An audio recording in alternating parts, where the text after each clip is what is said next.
चलिए बच्चों, a very good morning to all of you.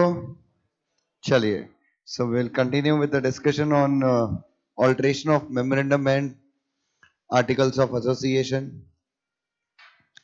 If you remember, अगर आपको ध्यान में हो, लास्ट लेक्चर में हम लोगों ने क्या डिस्कस कर लिया था, कहां तक ऑल्टरेशन कर लिया था अपन ने? Yes, in the last lecture we had altered name clause if I am not mistaken. कौन सा clause alter कर लिया था अपन ने? नेम क्लॉज ऑफ मेमोरेंडम को हम लोगों ने क्या कर दिया था, ऑल्टर कर दिया था। और नेम क्लॉज को हमने दो तरीकों से चेंज किया था। कैसे कैसे?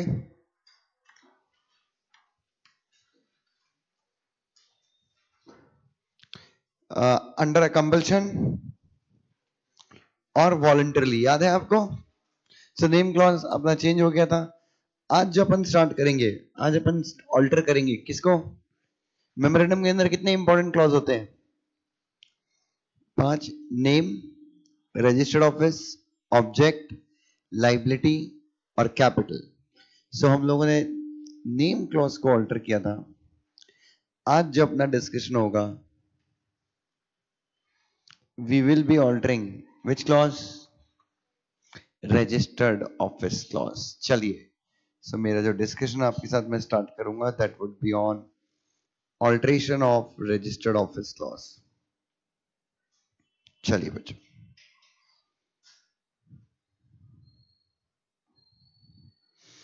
चलिए, so will start with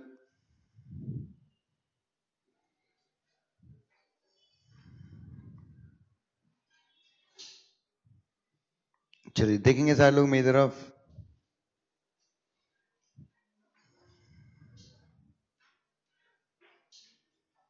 alteration of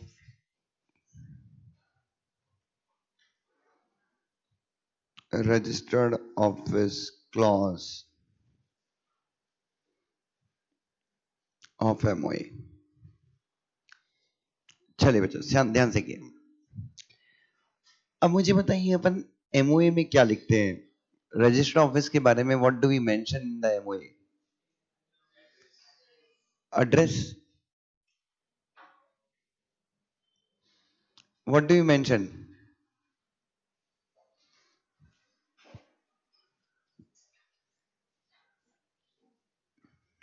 क्या हम एड्रेस लिखते हैं? Yes, we don't mention the address. मैंने आपको बताया था, आपको ध्यान नहीं है। We just mention the name of the state. लल्लुओं, we just mention the name of the state. कौन से स्टेट का नाम? जिस स्टेट में रजिस्टर्ड ऑफिस है। So in this clause only the name of the state is mentioned.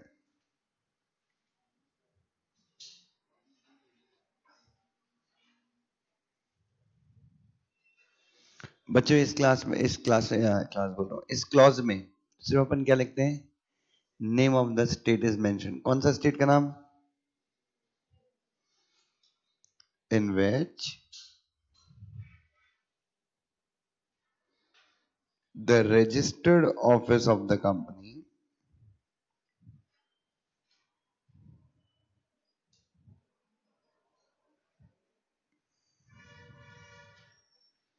is situated.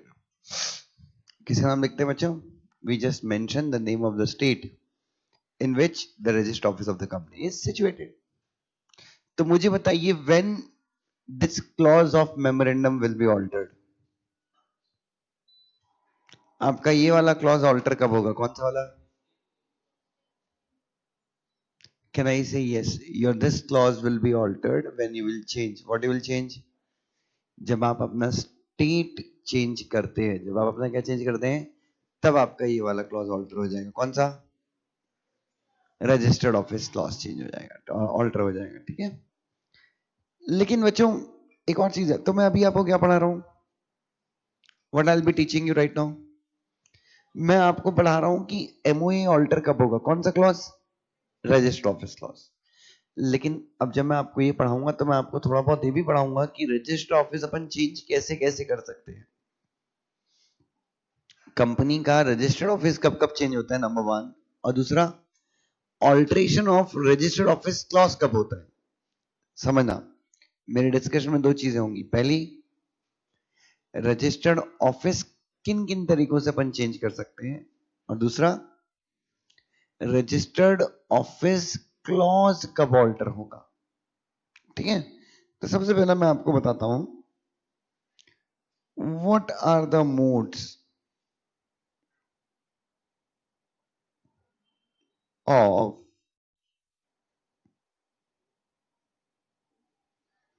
Shifting the registered office. चलिए, तो सबसे पहले तरीके क्या हैं, किन किन तरीकों का पालन करके हम रजिस्टर्ड ऑफिस को क्या कर सकते हैं, शिफ्ट कर सकते हैं। सबसे पहला है within the local limits of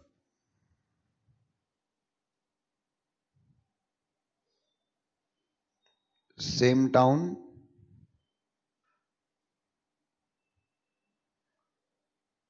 village और सिटी। विद इन द क्या है, within the local limits of same town, village और द सिटी। दूसरा है outside the local limits of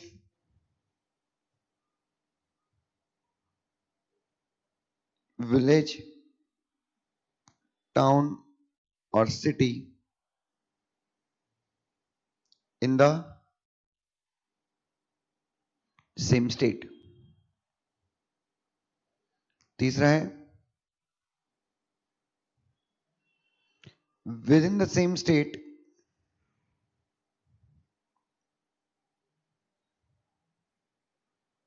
but under the jurisdiction of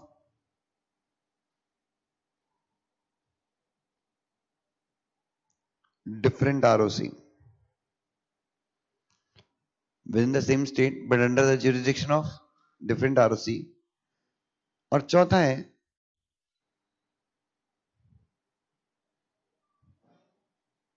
outside the state। What's fourth? और चौथा क्या है बच्चों, आउटसाइड द स्टेट। अब मुझे आप बताइए क्या होगा, आपका मेमोरेंडम कब ऑल्टर होगा, हर बार होगा या सिर्फ एक बार होगा। सिर्फ फोर्थ वाले में आपका मेमोरेंडम ऑल्टर होगा, बाकी तीन जगहों पे there would be no alteration in the MOA, दो वे there will be change in the registered office. Registered office में तो चेंज होगा, रजिस्टर्ड ऑफिस में जरूर चेंज होगा, बट कहां पे चेंज नहीं होगा, मेमोरेंडम ऑफ एसोसिएशन में चेंज होगा।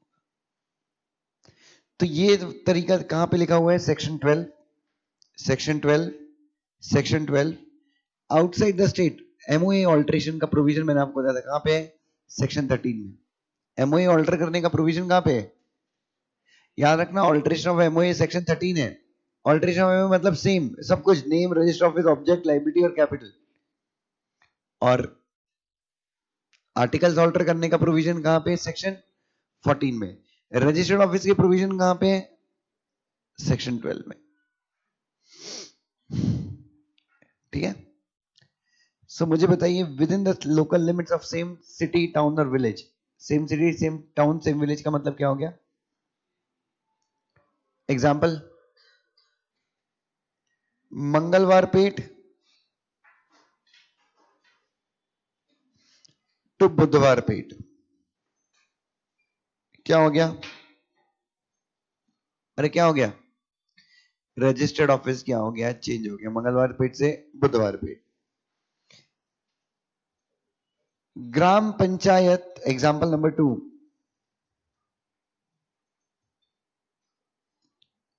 आली, आली गांव है, टू फुराली, सॉरी, ग्राम पंचायत आली से आपका रजिस्टर ऑफिस कहां पे शिफ्ट हो गया, ग्राम पंचायत आली के ही किसी दूसरे एड्रेस पे।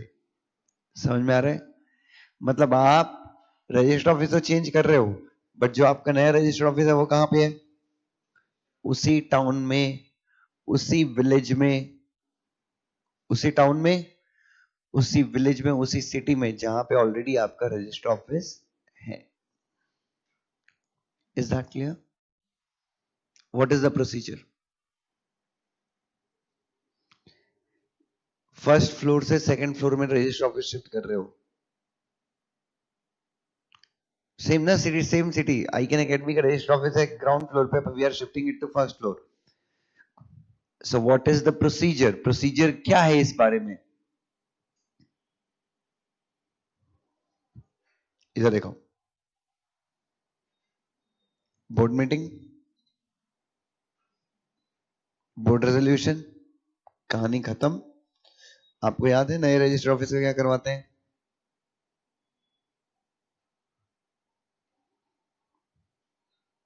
नए रजिस्टर ऑफिस का क्या करवाते हैं? नए रजिस्टर ऑफिस का वेरिफिकेशन करवाते हैं. याद है क्या आपको? वेरिफिकेशन करवाते हैं इनकॉर्पोरेशन में 30 दिन के अंदर. याद है क्या? Same board meeting, board resolution, नए रजिस्टर ऑफिस का वेरिफिकेशन कराना है कितने दिन के अंदर? With in 30 days of shift of the registered office. With in 30 days of shift of the register office. Register office shift कहां से होगा? किस डेट से मानेंगे कि रजिस्टर ऑफिस शिफ्ट हो गया? जो डेट आपने बोर्ड रेजोल्यूशन में लिखी है कि इस डेट से हमारा रजिस्टर ऑफिस ये हो गया. अगर कोई भी डेट नहीं लिखी है तो डेट ऑफ बोर्ड रेजोल्यूशन. ठीक है? Registered office will be shifted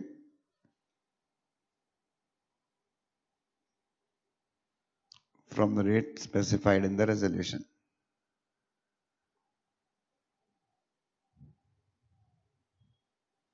And if no date is specified, then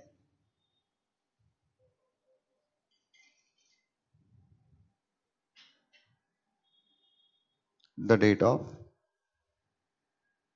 board resolution. So this was the first mode of shifting the register office. What was the first? What is the first mode? Register office shift करने का सबसे पहला तरीका क्या है? उसी मतलब municipal corporation, municipal limits change नहीं कर रहे हो तुम.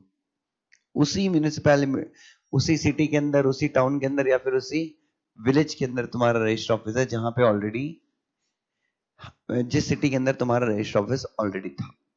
वन. अब कहां पे जा रहे हैं अगला? Where are we shifting to?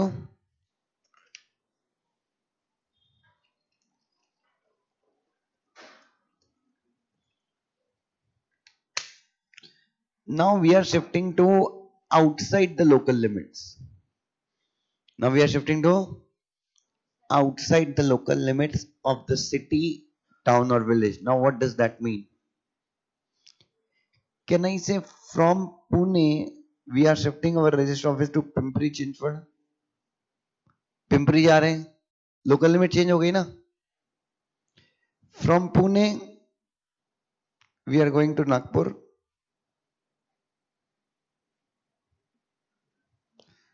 From Nagpur we are going to Gondia. What are we doing?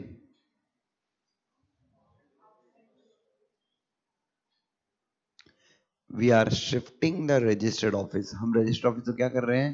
Shift कर रहे हैं. कहां से शिफ्ट कर रहे हैं? Outside the local limits. लेकिन स्टेट अलग है या स्टेट सेम है? स्टेट सेम है. ठीक है. अच्छा, शेयर होल्डर को इस रजिस्टर ऑफिस के शिफ्ट से फर्क पड़ता है नहीं पड़ता है? पड़ता है. क्यों पड़ता है? पहले वो मीटिंग अटेंड करने के लिए पुणे आता था, अब एजीएम अटेंड करने के लिए इसको कहां जाना पड़ेगा? या फिर पहले वो मीटिंग अटेंड करने के लिए पुणे आता था, अभी इसको कहां जाना पड़ेगा? नागपुर जाना पड़ेगा. फर्क पड़ता है नहीं पड़ता है शेयर होल्डर को? Does it affect the share holder? Yes, it does affect. So what would be the procedure?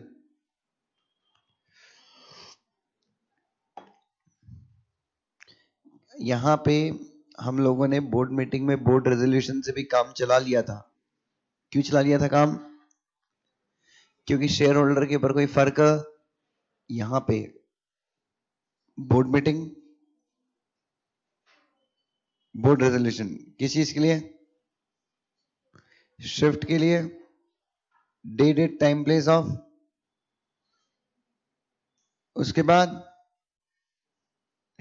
Approve करोगे, सीएस जो है वो नोटिस भेज देगा, होल्ड करोगे, क्या होल्ड करोगे? जनरल मीटिंग में पास करोगे, क्या पास करोगे? जनरल मीटिंग में क्या पास करोगे? Special resolution. और उसके बाद कुछ नहीं, एक कौन सा फॉर्म आएगा? Notice of general meeting, explanatory statement and copy of special resolution, plus एक फॉर्म और आएगा, बस नए रजिस्टर ऑफिस का वेरिफिकेशन करवाना है। कौन से फॉर्म में? INC 22 में वेरिफिकेशन करवाना है। अच्छा, वेरिफिकेशन ऑफ रजिस्टर ऑफिस जब करवाते हैं तो डॉक्यूमेंट कौन से देने होते हैं? Title deeds, lease deed, receipt, authorization from the owner, utility bill which shall not be older than 2 months। तो ये सारे दे देना, बस हो गया तुम्हारा रजिस्टर ऑफिस शिफ्ट। अच्छा एक मिनट, यहाँ पे रजिस्टर ऑफिस शिफ्ट किस डेट से माना जाएगा?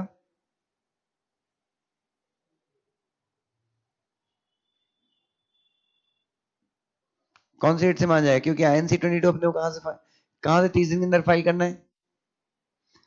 INC 22 अपने को 30 दिन के अंदर फाइल करना है। वो 30 दिन कहां से काउंट करोगे?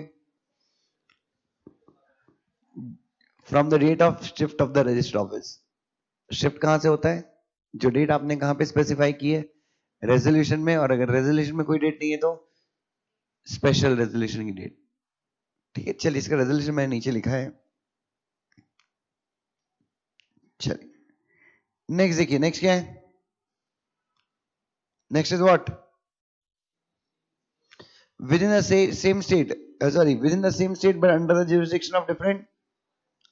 मतलब आपका नया रजिस्टर ऑफिस कहां पे था? सॉरी, पुराना रजिस्टर ऑफिस कहां पे है आपका? आपका पुराना रजिस्टर ऑफिस पुणे में है।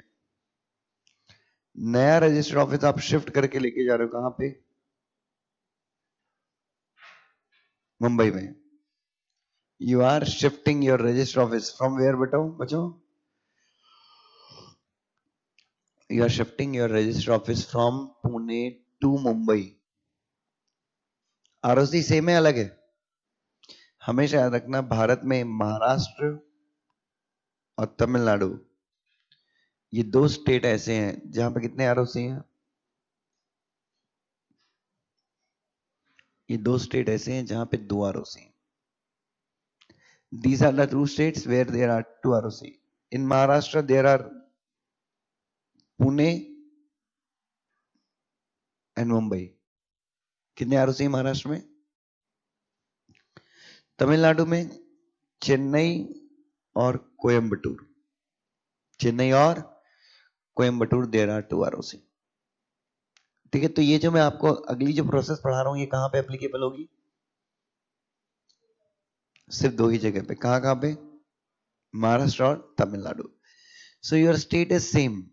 आपका स्टेट क्या है बट अलग क्या हो जाएगा? ROC would be different. ठीक है, चलिए चलिए सीधा प्रोसीजर। चल ध्यान देखो, will start with board meeting में किस चीज के लिए?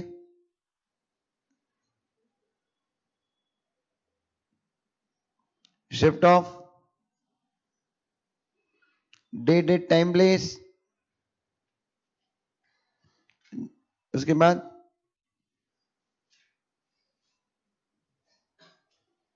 Shift of register office, date time place of general meeting, notice of general meeting, उसके बाद send notice of general meeting,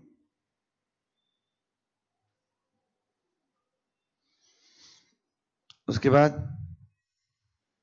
general meeting में क्या पास करो, उसके बाद स्पेशल रेजोल्यूशन पास किया तो ठीक है। यहां तक क्लियर है सबको? अब क्या करना है? अब हमेशा याद रखना, आप कहां से कहां जा रहे हो। एक आरओसी को छोड़ के आप दूसरे आरओसी के पास जा रहे हो, छोड़ाए हम वो गलियां, ऐसा आप नए वाले आरओसी को बोलते हो। ये सुनो बच्चों, सो जब दो आरओसी के बीच का मामला है तो आरओसी इसको अप्रूव नहीं करेगा, शिफ्ट को अप्रूव कौन करेगा, रीजनल डायरेक्टर। कौन अप्रूव करेगा, so make an application to regional director. Form कौन सा है, कौन से फॉर्म में अप्लाई करोगे, INC 23 में you will be making an application to regional director, ठीक है। अलॉन्ग विथ कौन कौन से डॉक्यूमेंट्स, सुनो, सबसे पहले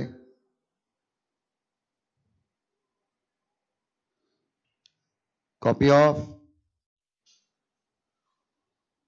बोर्ड रेजोल्यूशन, मतलब कौन सा वाला, ये वाला। कॉपी ऑफ स्पेशल रेजोल्यूशन भी ये वाला। स्पेशल रेजोल्यूशन मतलब जो रेजोल्यूशन आपने पास किया था किसके लिए, रजिस्टर ऑफिस को क्या करने के लिए, शिफ्ट करने के लिए। उसके बाद एक डिक्लेरेशन, क्या लेना है, एक डिक्लेरेशन। डिक्लेरेशन में क्या लिखोगे कि all the creditors have been paid.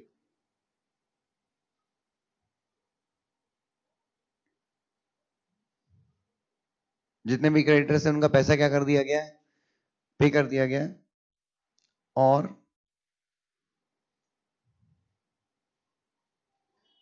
the provisions have been made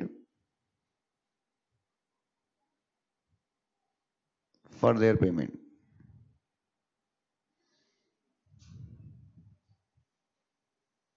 अच्छा, ये कौन से क्रेडिटर है, अच्छे क्रेडिटर है या बुरे क्रेडिटर है, बुरे क्रेडिटर। बुरे क्रेडिटर मतलब जिन लोगों ने क्या नहीं दिया है, जिन लोगों ने क्या नहीं दिया है, एक स्टेट से दूसरे स्टेट जाने का क्या नहीं दिया है, कंसेंट नहीं दिया है। प्लस एक डिक्लेरेशन ये बोल के कि तुम्हारे जो भी केसेस पेंडिंग है, क्या पेंडिंग है, तुम्हारे जो भी क्या है केसेस पेंडिंग है, कहां पे केसेस पेंडिंग है, कोर्ट में जो भी केसेस पेंडिंग है, तुम वो केसेस किसी न्यू कोर्ट में क्या नहीं करोगे,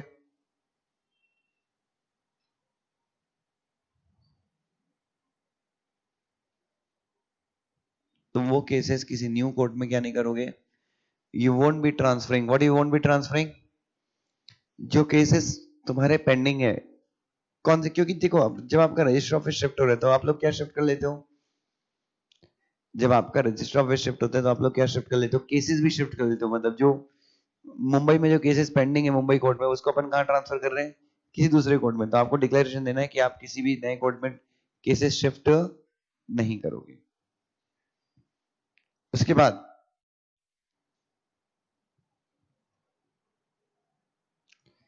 list of creditors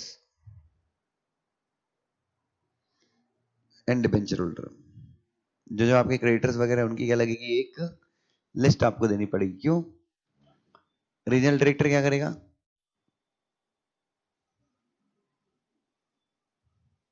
regional director क्या करेगा, चेक कर लेगा वो लिस्ट को कि सारे क्रेडिटर सेटिस्फाइड है नहीं है।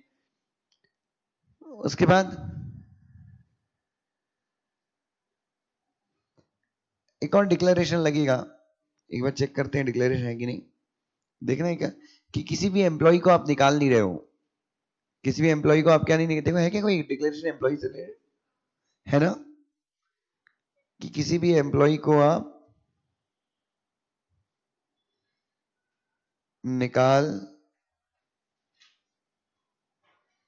नहीं रहे हो, as a result of what, as a result of what,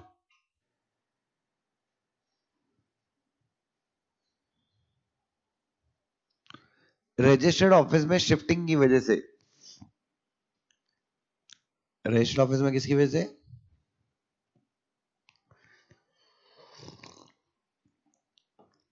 registered office में शिफ्टिंग की वजह से आप किसी भी एम्प्लॉय को क्या नहीं कर रहे हो, निकाल नहीं रहे हो। ऐसा क्या लगेगा? एक डिक्लेरेशन लगेगा, ठीक है।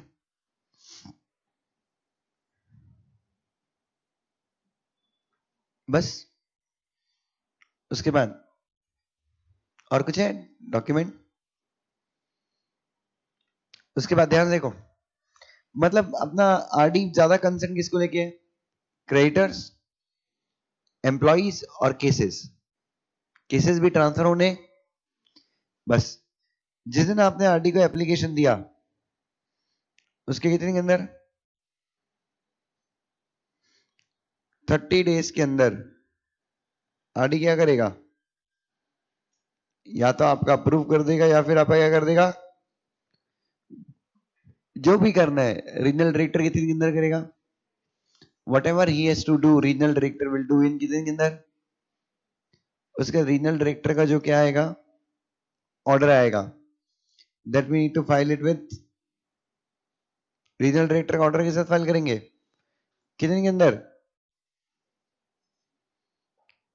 60 डेज के अंदर। कहां से 60 डेज? जिस डेट को अपने को किसका ऑर्डर मिल गया, जिस डेट को अपने को रीजनल डायरेक्टर का ऑर्डर मिला उसके 60 डेज के अंदर किसको बता देंगे? आरओसी को बता देंगे कि हमारा रजिस्टर ऑफिस का जो शिफ्ट था वो कौन सा, वो क्या हो गया है, कंफर्म हो गया। यहाँ पे फॉर्म बताया नहीं गया है, बट मेरे हिसाब से फॉर्म कौन सा होगा, मैंने आपको बताया पहले ही, एनसीएलटी का ऑर्डर है, सेंट्रल गवर्नमेंट का ऑर्डर। आप आरओसी के साथ किसी फाइल, कौन से फॉर्म में फाइल करते हैं? 20। तो फॉर्म बताया नहीं है, but if you want you can mention कौन से फॉर्म में। और उसके बाद आरओसी क्या दे देगा? What would ROC grant? What would ROC grant?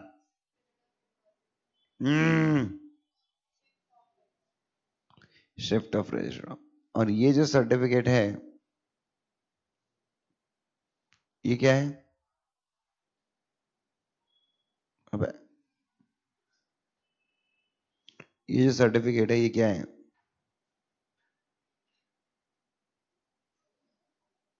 This certificate is what? This certificate is a conclusive proof. This certificate is what बेटा? Conclusive proof of what? कि रजिस्टर्ड ऑफिस क्या हो चुका है आपका, registered office has been shifted. Is that clear to everyone बच्चों? Is that clear? So we are done with the shifting of what beta? Why shifting of what?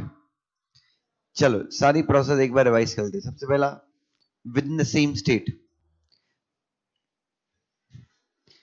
यार फिर से प्रॉब्लम आना चालू हो गया क्या? अभी नया लेके आए साला।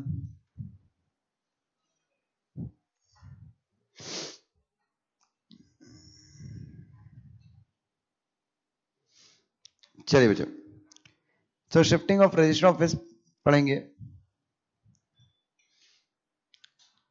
सबसे पहला था with in the local limits of what, same city, town और विलेज। क्या है process?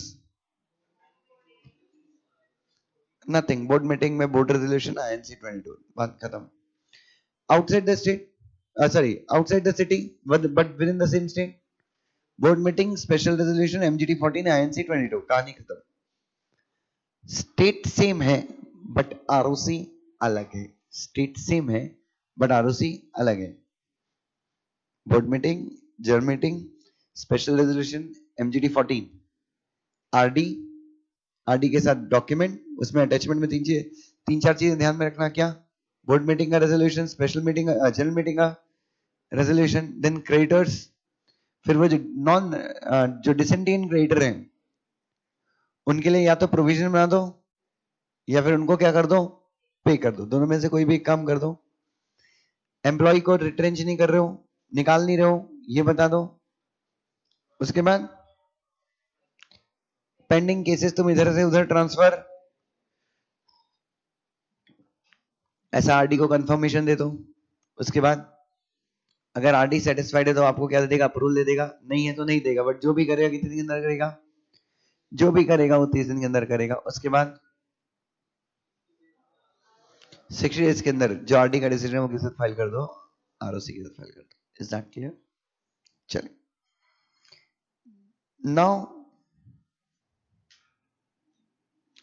Now will start with shifting of register office. कहां से कहां? From one state to another state. अब ये वाला जो ऑल्ट्रेशन है, this would involve, yeah, ये वाला जो shifting of register office है, this would involve what? It would involve, it would involve alteration in the MOA and AOA। ठीक है, तो नेक्स्ट हेडिंग डाल देंगे shifting of register office.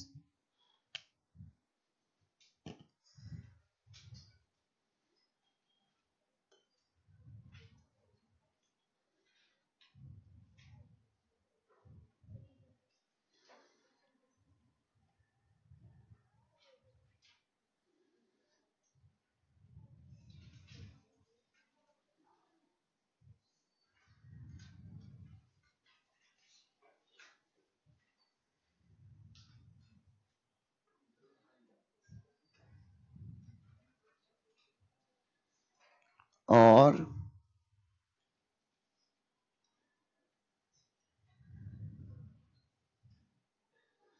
Shifting of the register office outside the state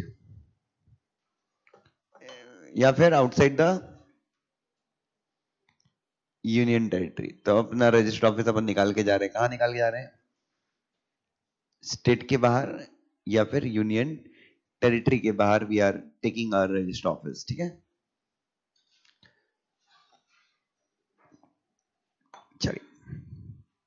चलिए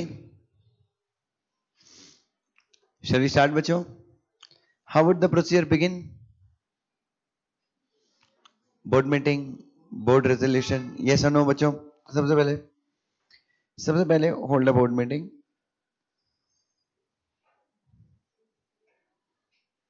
पास board resolution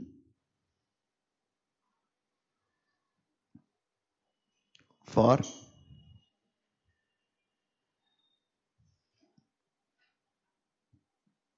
shifting of register office. उसके बाद fix कर लोगे डे डेट टाइम प्लेस। हाँ, shifting of register office and alteration of MOA. उसके बाद अरे उसके बाद day date time place of general meeting fix करोगे। उसके बाद अप्रूव करोगे। क्या अप्रूव करोगे? Notice of general meeting. CS will send a notice of general meeting।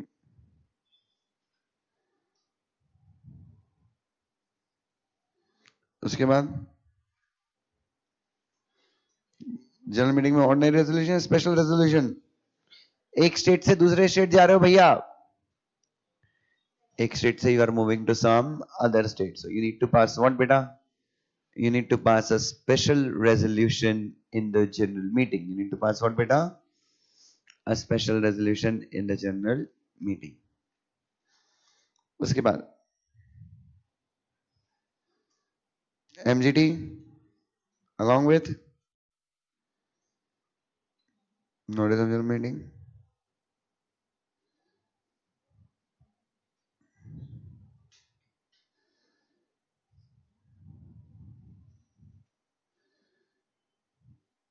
copy of special resolution।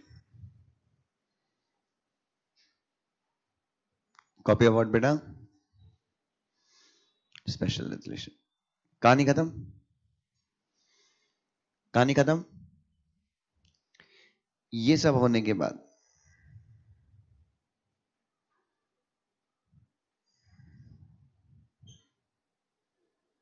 what you can do is you can, अब दो तरीके हैं यहाँ पे। कई लोग ऐसा करते हैं कि मेमोरेंडम पहले ही ऑल्टर कर देते हैं। जैसे जनरल मीटिंग हुई, मेमोरेंडम क्या कर दिया? ऑल्टर कर दिया। लेकिन मेमोरेंडम को जब ऑल्टर करते हैं तो वहां पे लिखते हैं कि this alteration is subject to the approval of central government. Power किसके पास है? लेकिन सेंट्रल गवर्नमेंट ने अपना पावर किसको डेलीगेट कर दिया है? आरडी को। तो कई लोग क्या करते हैं,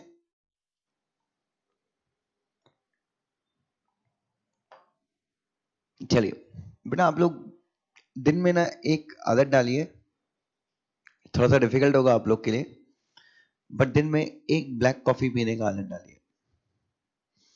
ब्लैक कॉफी का मतलब ब्रू का आता है ना, 1 रुपए वाला पाउच, पानी थोड़ा सा गर्म करने का, गर्म पानी नहीं मिलता तो ठंडे पानी में डालने का, डायरेक्टली क्या करने का, जो पी लेने का, उसको शक्कर वक्कर नहीं डालने का। हाँ, ठंडे पानी में चलता है। कॉफी तो कॉफी है ना, गर्म पानी में पियो या ठंडे पानी में पियो, वो तो अंदर जाना बराबर है। Why, if you take 1 cup of black coffee, बहुत आपकी बॉडी को जबरदस्त फायदे होते हैं। इसमें कैफीन होता है ना, तो कॉफी में कैफीन के साथ कोई तो और केमिकल होता है, आपकी बॉडी की स्टेमिना बढ़ती है, यू फील मोर एनर्जेटिक, और प्लस ब्लैक कॉफी आपकी बॉडी में ऐसे हार्मोन्स प्रोड्यूस करती है, लड़कों के लिए तो बहुत ज्यादा फायदेमंद है। Now don't ask me why it is beneficial, but yes, coffee has the ability to produce some very good hormones. तो और स्पेशली जब आप लेट नाइट स्टडीज करते हैं, मॉर्निंग में कई लोग सुबह 4 बजे उठ के स्टडीज करते हैं, मैं भी देखो मतलब मैं बहुत पहले से लेता हूँ, बीच में बंद किया था। बंद क्यों किया था, भूल गया था पीना, तो बट मैं हमेशा पीता हूँ, मतलब पिछले 3-4 साल से पी रहा हूँ, और बहुत ज्यादा फायदे हैं, आपकी इम्यूनिटी पावर स्ट्रांग होती है। But don't do it that, कि आप कॉफी लेते हो, कॉफी में फिर दूध डालते हो, फिर बढ़िया अपने हिसाब से इतना सारा शक्कर डालते हो। Don't do that, that is harmful. वो क्या होता है, इंसान ना अपने हिसाब से, टेस्ट के हिसाब से ना सब चीजें कर देता है। जो कॉफी पहले के लोग पीते थे, मतलब कॉफी इनिशियल डेज में जब कॉफी आई थी, तो it was taken as medicine. जो युद्ध में सैनिक वैनिक बहुत ज्यादा थक जाते थे ना, तो उनको ब्लैक कॉफी दिया जाता था, ताकि वो अपने आप को क्या कर पाए, रेजुविनेट कर पाए, उनकी जो चोट वगैरह होती थी वो जल्दी हील होती थी।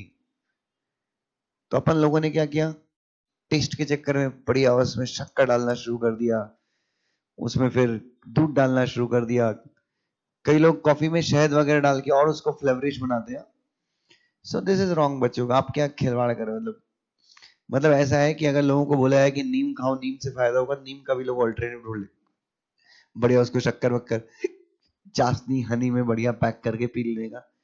तो क्या सेंस बच्चों, हैव दैट हैबिट। बहुत सस्ता भी होता है, और आप देखना जो लोग जिम जाते हैं, जिम करने के पहले they always have black coffee. Actually pre workout होता है वो, प्री वर्कआउट बहुत महंगा आता है, तो what people prefer, black coffee. लेकिन रिजल्ट सेम है, प्री वर्कआउट का और ब्लैक कॉफी का रिजल्ट सेम है। उल्टा ब्लैक कॉफी इतना स्ट्रांग होता है कि जो लोग शाम को जिम जाते हैं और 7 बजे ब्लैक कॉफी पीते हैं, उनको सुबह 4 बजे तक नींद नहीं आती। अब मैंने भी किया प्री वर्कआउट, मैंने बोला कौन प्री वर्कआउट में खर्च करे 2,000 रुपए, तो मैंने ब्लैक कॉफी खरीद लिया। और जब ब्लैक कॉफी खरीदा तो एक बार ब्लैक कॉफी पी के जिम जाने लगा, शाम को 7 बजे 8 बजे, रात को 3 बजे तक नींद नहीं आती थी।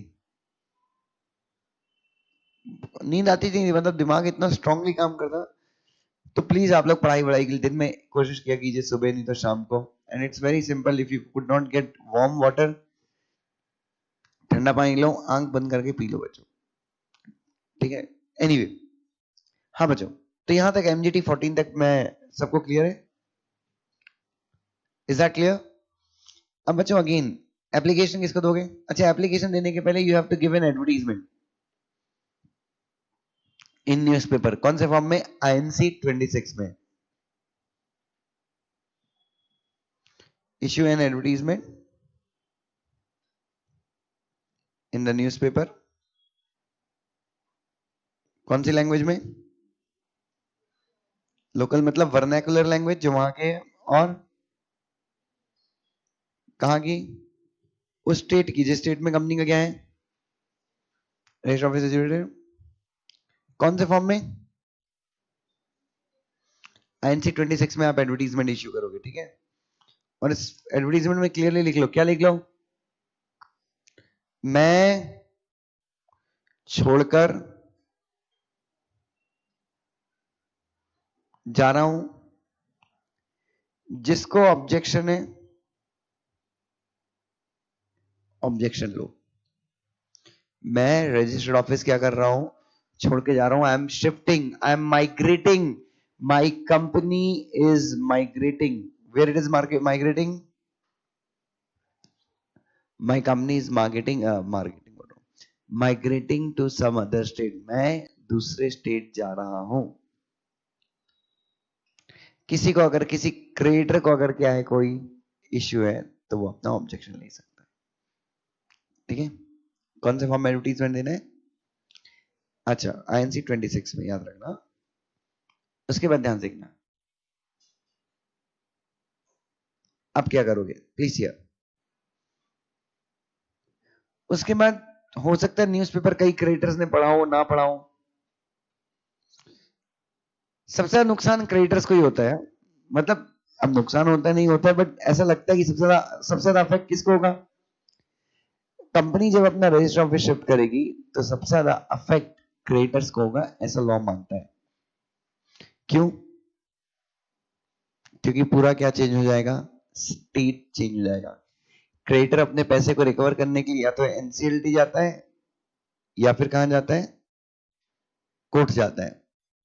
लेकिन कंपनी जब अपना क्या चेंज कर लेगी? रजिस्टर ऑफिस चेंज कर लेगी, तो हो सकता है एनसीएलटी का भी ज्यूरिसडिक्शन चेंज हो जाए, हो सकता है कोर्ट का ज्यूरिसडिक्शन भी क्या हो जाए? चेंज हो जाए. अगर तुम महाराष्ट्र में थे तो तुम्हारे लिए महाराष्ट्र कोर्ट होता. अब तुम चले गए गुजरात, तो अब कौन सा कोर्ट आ जाएगा? गुजरात. तो इसलिए क्रेडिटर्स को नुकसान पहुंचता है. किससे? जब कंपनी डिसाइड करती है कि वो रजिस्टर ऑफिस क्या करेगी? शिफ्ट करेगी. तो इसलिए आप क्रेडिटर को पहले ही बता देते हो कि मैं छोड़ के जा रहा हूं, जिसको जो उखाड़ना है, जिसको जो ऑब्जेक्शन लेना है ले लो. ठीक है. अब क्या होगा? उसके बाद कई क्रेडिटर्स हैं जो इग्नोरेंट होंगे, लापरवाह होंगे, वो पेपर के एडवर्टीजमेंट को नहीं देखेंगे. तो जैसे ही आपका एडवर्टीजमेंट आ जाता है, उसके बाद आप तुरंत बाद हर एक क्रेडिटर के घर पे, हर एक डिबेंचर होल्डर के घर पे क्या करो? एक नोटिस भेजो. कैसे भेजो? कैसे भेजो? स्पीड पोस्ट से या फिर रजिस्टर्ड पोस्ट से. और उनको एक्नॉलेजमेंट भेजो. एक्नॉलेजमेंट मतलब एक रिसीट भेजो. और उनको बताओ. क्या बताओ? कि तुम्हारे लिए मैंने क्या इश्यू किया है. अरे एक्नॉलेजमेंट मतलब जब तुमने पोस्ट किया होगा ना लेटर को, तो तुमको कुछ सबूत मिला होगा ना. मतलब क्रेडिटर को बताओ. सॉरी, एक मिनट. हाँ, एक्नॉलेजमेंट. क्रेडिटर को बताओ. क्या बताओ? कि भाई मैंने न्यूज़पेपर में क्या किया है. तुम लोगों के लिए एक्नॉलेजमेंट. एक्नॉलेजमेंट मतलब एक्सेप्टेंस. सबूत दो. किस चीज का सबूत दो? कि मैंने तुम लोगों के लिए न्यूज़पेपर में क्या किया है. तो प्लीज इस तारीख का न्यूज़पेपर आप क्या कीजिए? प्लीज आप उस तारीख का न्यूज़पेपर क्या कीजिए? रेफर कीजिए. यार मैंने तुम लोगों के लिए क्या दिया हुआ है न्यूज़पेपर में? I have given an advertisement. मैंने न्यूज़पेपर में आप लोगों के लिए क्या दिया हुआ है? एक एडवर्टीजमेंट दिया हुआ है. तो प्लीज उस एडवर्टीजमेंट को क्या कीजिए? Please refer to that particular advertisement. Is that clear? उसके बाद अब ध्यान से देखो. एडवर्टीजमेंट इश्यू करने के 30 दिन के अंदर, एडवर्टीजमेंट इश्यू करने के दिन के अंदर, with in 30 days of issue of advertisement,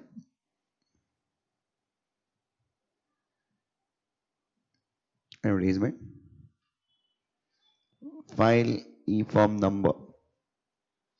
कौन सा फॉर्म फाइल करोगे? आरडी को अप्लाई करना है. Very nice. With home?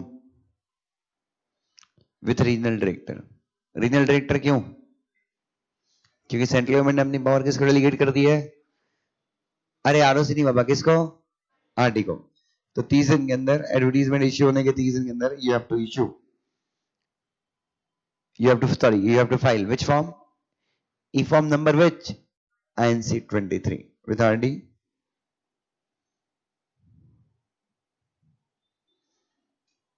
along with following documents. ना ध्यान से देखो कौन कौन से, लेकिन चलो कौन कौन से डॉक्यूमेंट है देखते हैं. नंबर 1,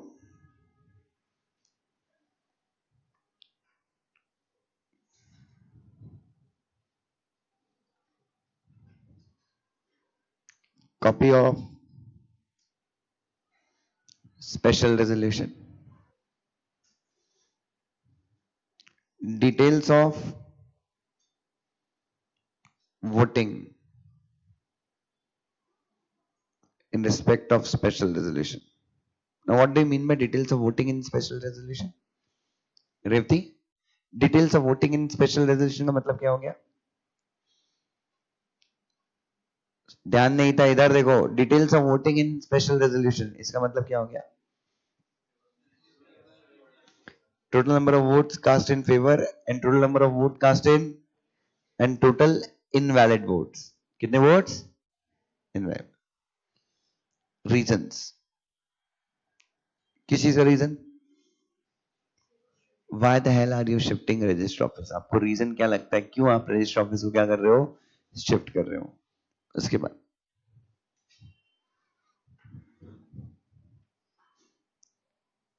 उसके बाद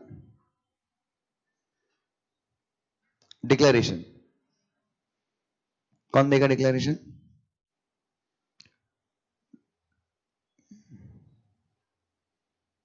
या तो केएमपी,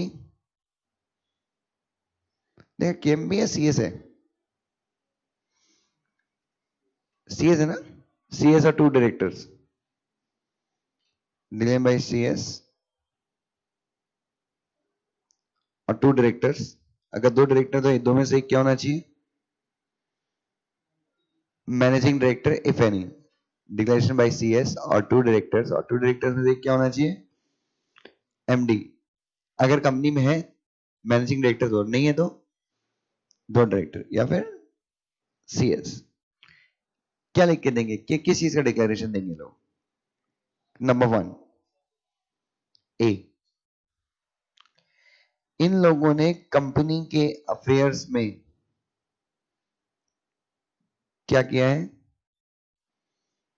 इंक्वायरी किया है. क्या किया है? इंक्वायरी किया है. और इंक्वायरी करने के बाद इन लोगों ने एक रीजनेबल ओपिनियन फॉर्म किया है. क्या किया है? रीजनेबल ओपिनियन फॉर्म किया है. कौन सा रीजनेबल ओपिनियन फॉर्म किया है? कि जो लिस्ट ऑफ क्रेडिटर्स इन लोगों ने किसको दी है? आरडी को दी है, वो क्या है? सही है. जो लिस्ट ऑफ क्रेडिटर इन्होंने किसको दी है? आरडी को दी है, वो लिस्ट ऑफ क्रेडिटर क्या है? पूरी तरीके से सही है. मतलब कुल मिला के, मतलब इस डिक्लेरेशन के पहले एक और चीज देनी है. क्या देनी है? और हमेशा याद रखना, list of creditor shall not be older than 1 month from the date of application.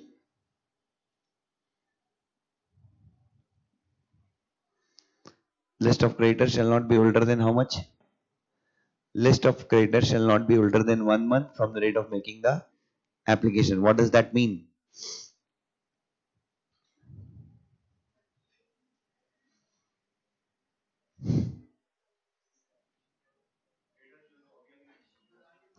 Exactly exactly. 1 महीने ज्यादा पुरानी नहीं होनी चाहिए. जिस डेट को मैं आरडी को अप्लाई कर रहा हूँ उसकी, उस डेट को, और क्रेडिटर की जो लिस्ट है उसकी लास्ट एंट्री मैक्सिमम कितने महीने पुरानी हो सकती है?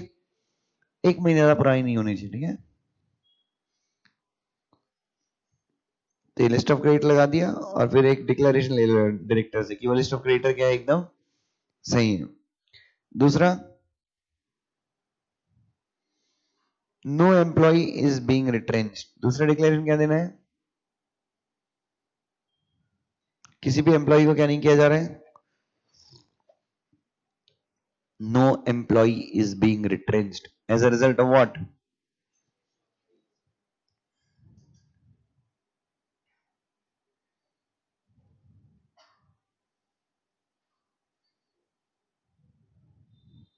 As a result of shifting of register office.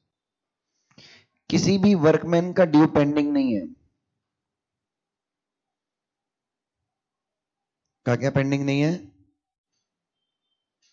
Due pending नहीं है। उनकी सैलरी, बोनस, प्रोविडेंट फंड वगैरह सब कुछ हमने क्या करके रखा है? क्लियर करके रखा है। क्यों? क्योंकि तुम भाग जाओगे ना दूसरे रजिस्टर ऑफिस, तो ये भी डिक्लेरेशन दे दो क्या, कि किसी भी एम्प्लॉय का पैसा खा के भागने वाले नहीं हो। तो ये डिक्लेयर, ये 3 दे दो। उसके बाद ई, कॉपी ऑफ बोर्ड रेजोल्यूशन और एग्जीक्यूटेड वकालतनामा। वकालतनामा क्या होता है?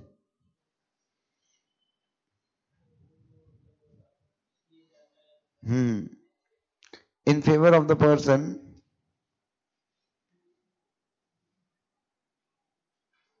who will represent the company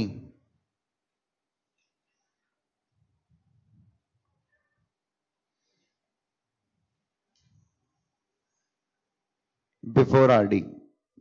company का पक्ष आरडी के सामने कौन रखेगा? कोई भी कंपनी का सेक्रेटरी रखेगा, प्रैक्टिसिंग कंपनी सेक्रेटरी रखेगा, चार्टर्ड अकाउंटेंट रखेगा, जो भी रखेगा उसके फेवर में एक बोर्ड रेजोल्यूशन या फिर वकालतनामा। Is nothing, it's a form. जैसे पावर ऑफ अटर्नी होता है, वकालतनामा में कंपनी का मैनेजिंग डायरेक्टर साइन करके बोलता है कि कंपनी को श्याम रिप्रेजेंट करेगा किसके सामने?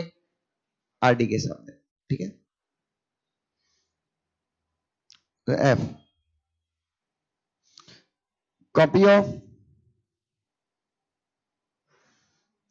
advertisement issued in INC 26।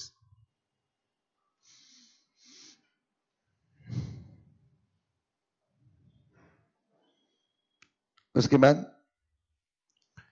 proof of sending notices to creditors and debenture holders।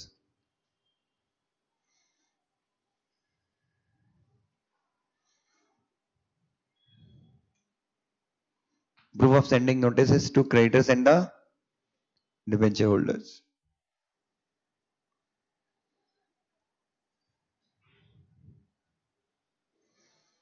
H, copy of notice of shift given to chief secretary of the state।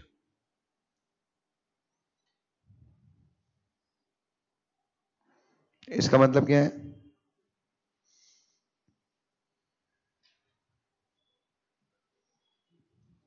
जो state का चीफ सेक्रेटरी, मतलब RD को apply करने के पहले एक notice किसको भेज दो?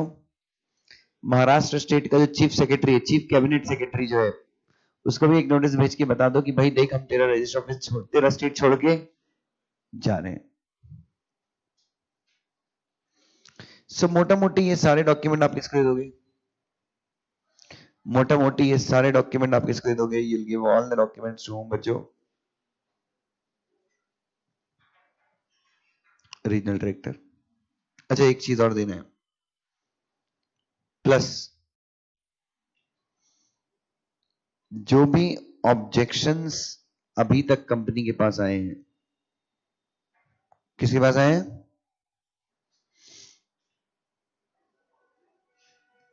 किसके ऑब्जेक्शन आए हैं? वो सारे ऑब्जेक्शंस भी, क्योंकि 30 दिन का गैप है ना, ऐसा ही लगभग 30 दिन है ना, जिस दिन आपने न्यूज़पेपर में एडवर्टीजमेंट दिया था उसके 30 दिन के अंदर आप अप्लाई करते हो।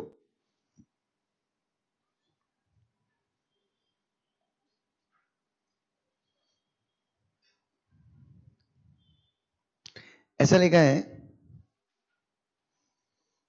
Not more than 30 days before the application to RD, advertisement in INC 26 to be issued। इसका मतलब क्या है? What does this mean?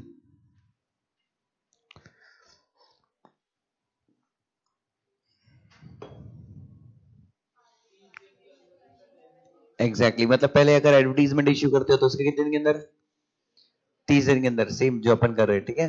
तो कहने का मतलब क्या हो गया, मतलब तुमने अगर पहले एडवर्टीजमेंट इश्यू किया है और जब तुम आरडी को एप्लीकेशन फाइल करोगे तो जो भी इस गैप पीरियड में कंपनी के पास क्या आता है, क्रेडिटर का क्या आता है, वो ऑब्जेक्शन कंपनी को क्या करना है, वो ऑब्जेक्शन भी किसको देना है, आरडी को देना है, ठीक है। चलिए next, if no objections are received by the company,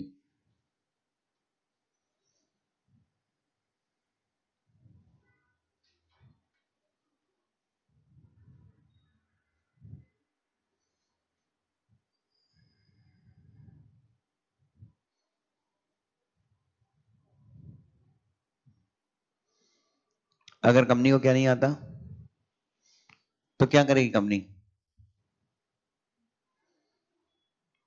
the company will request, company request करेगी, किससे रिक्वेस्ट करेगी, the RD to pass an order without hearing, right. अगर किसी क्रेडिटर ने कोई भी ऑब्जेक्शन लिया तो अपन कंपनी क्या करेगी, आरडी से रिक्वेस्ट करेगी, क्या रिक्वेस्ट करेगी कि यार छोड़ दो, अब सुनवाई वगैरह की जरूरत नहीं, क्योंकि किसी को कोई ऑब्जेक्शन है ही नहीं। अच्छा, उसके बाद जो लिस्ट ऑफ क्रेडिटर आपने किसको दी थी,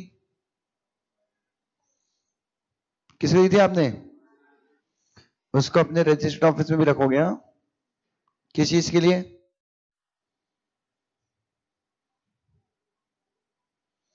अरे किस चीज के लिए, इंस्पेक्शन के लिए। कोई भी क्रेडिटर, कोई भी डिबेंचर होल्डर आके वो चेक कर सकता है कि उसका नाम वहां पे उस लिस्ट में है या नहीं। उसके बाद if objections are taken then,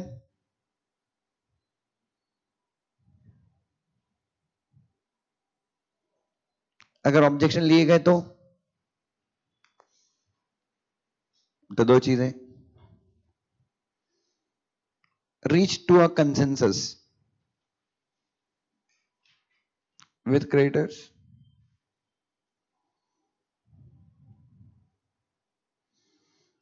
and if you could not reach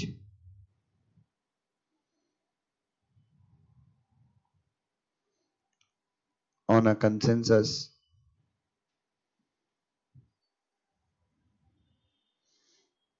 with creditors,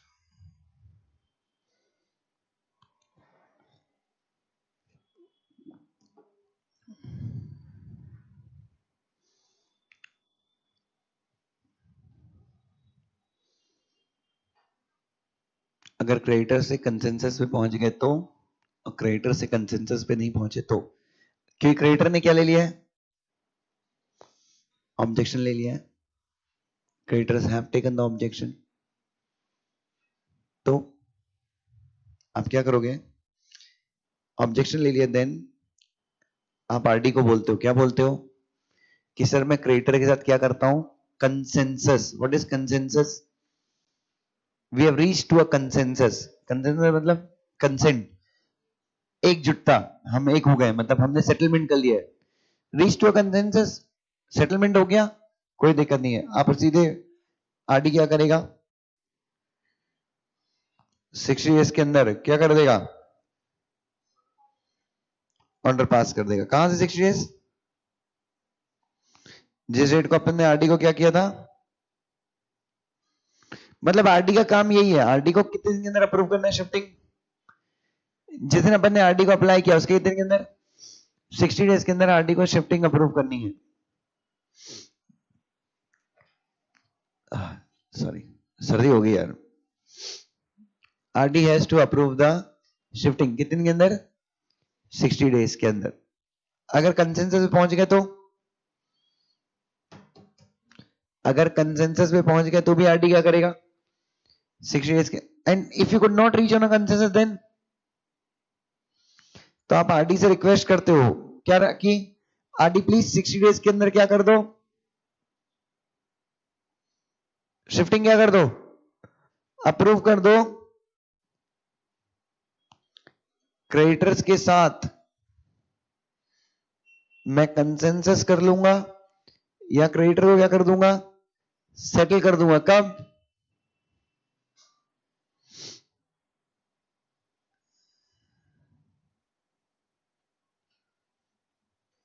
अरे कब, even after shift of register office, but you pass the order कितने के अंदर, 60 डेज के अंदर आप ऑर्डर क्या कर दो, पास कर दो। Is that clear? Now what ever order is given by RD, file it with home, कौन से फॉर्म में, INC 28 में आप क्या करोगे, किसके साथ फाइल कर दोगे, आरओसी के साथ फाइल कर दोगे। ठीक, उसके बाद रजिस्टर ऑफिस क्या हो जाएगा,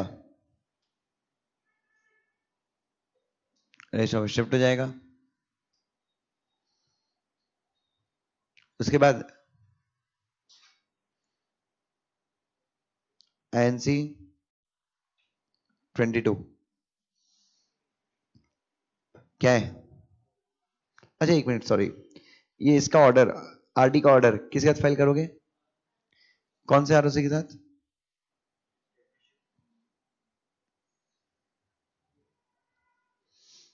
नए और पुराने दोनों के साथ फाइल कर देना। पुराना वाला क्या कर देगा, एक बार चेक करते हैं पुराना वाला है कि नया वाला, देखते हैं एक बार। मेरे हिसाब से पुराना वाला क्या करेगा, न्यू है, पुराना वाला है। सर्टिफिकेट कौन दे रहा है शिफ्टिंग का, कुछ स्पेसिफाई किया नोट्स में, न्यू स्टेट देगा। चलो न्यू स्टेट वाला क्या देगा तुमको, सर्टिफिकेट ऑफ शिफ्टिंग दे देगा। उसके बाद जैसे ही तुम्हारे पास क्या आता है, जैसे ही तुम्हारे पास सर्टिफिकेट ऑफ शिफ्टिंग आता है, नए वाले आरओसी का क्या करवा लोगे, अरे वेरिफिकेशन कहाँ करवाया अभी, नए वाले रजिस्टर ऑफिस का वेरिफिकेशन करवाना है ना, कौन से फॉर्म में, INC 22 में।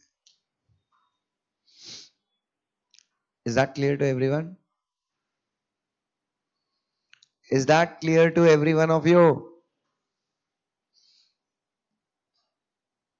सो बच्चों ये, अब मैं अगर, तो ये अगर आप पूरा देखें, if you see this entirely, तो ये अपना पूरा रजिस्टर ऑफिस अपन ने क्या किया है, शिफ्ट किया है, and we have altered, which clause have we altered, registered office clause. लेकिन रजिस्टर ऑफिस क्लॉज ऑल्टर कब होता है, only when in the last thing you done, जो अपन ने आखिरी में क्या किया है।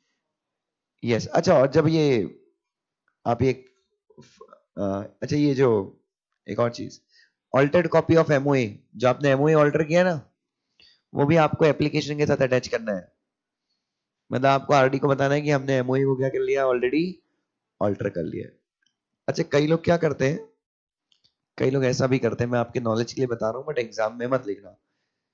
जब आरडी का ऑर्डर आता है, उसके बाद 30 दिन का टाइम है ना अपने पास, आरडी का ऑर्डर आने के बाद फिर से एक जनरल मीटिंग कॉल करते हैं, फिर से क्या करते हैं, and again they pass a resolution for what, shifting of registered office. क्यों, क्योंकि उनके पास वो क्या बोलते हैं कि हमारे पास क्या आ गया, अब आरडी का अप्रूवल आ गया तो अब हम शिफ्ट कर सकते हैं। लेकिन वो प्रोसीजर फिर से लंबी हो जाएगी ना यार, फिर तुमने पहले भी तो एक जनरल मीटिंग ली थी। सब कोई दिक्कत नहीं, अपन क्या करते हैं, पहले वाली जनरल मीटिंग में अपन क्या करते हैं, एमओए ऑल्टर करने का रेजोल्यूशन पास कर देते हैं। लेकिन उसमें क्या लिखते हैं, और एमओए चेंज भी कर देते हैं, लेकिन एमओए में अपन क्या लिखते हैं कि ये जो ऑल्ट्रेशन है, this is subject to the approval of RD या सेंट्रल गवर्नमेंट। अभी ये कंफर्म नहीं है। तो फिर जब आपके पास आरडी का डिसीजन आता है, तो आपको अलग से जनरल मीटिंग कॉल करने की गरज नहीं है। Is everyone with me, sure बच्चे, पक्का क्लियर है सबको, आगे बढ़ जाऊं मैं, चलिए ध्यान से देखते हैं, चलिए बच्चों।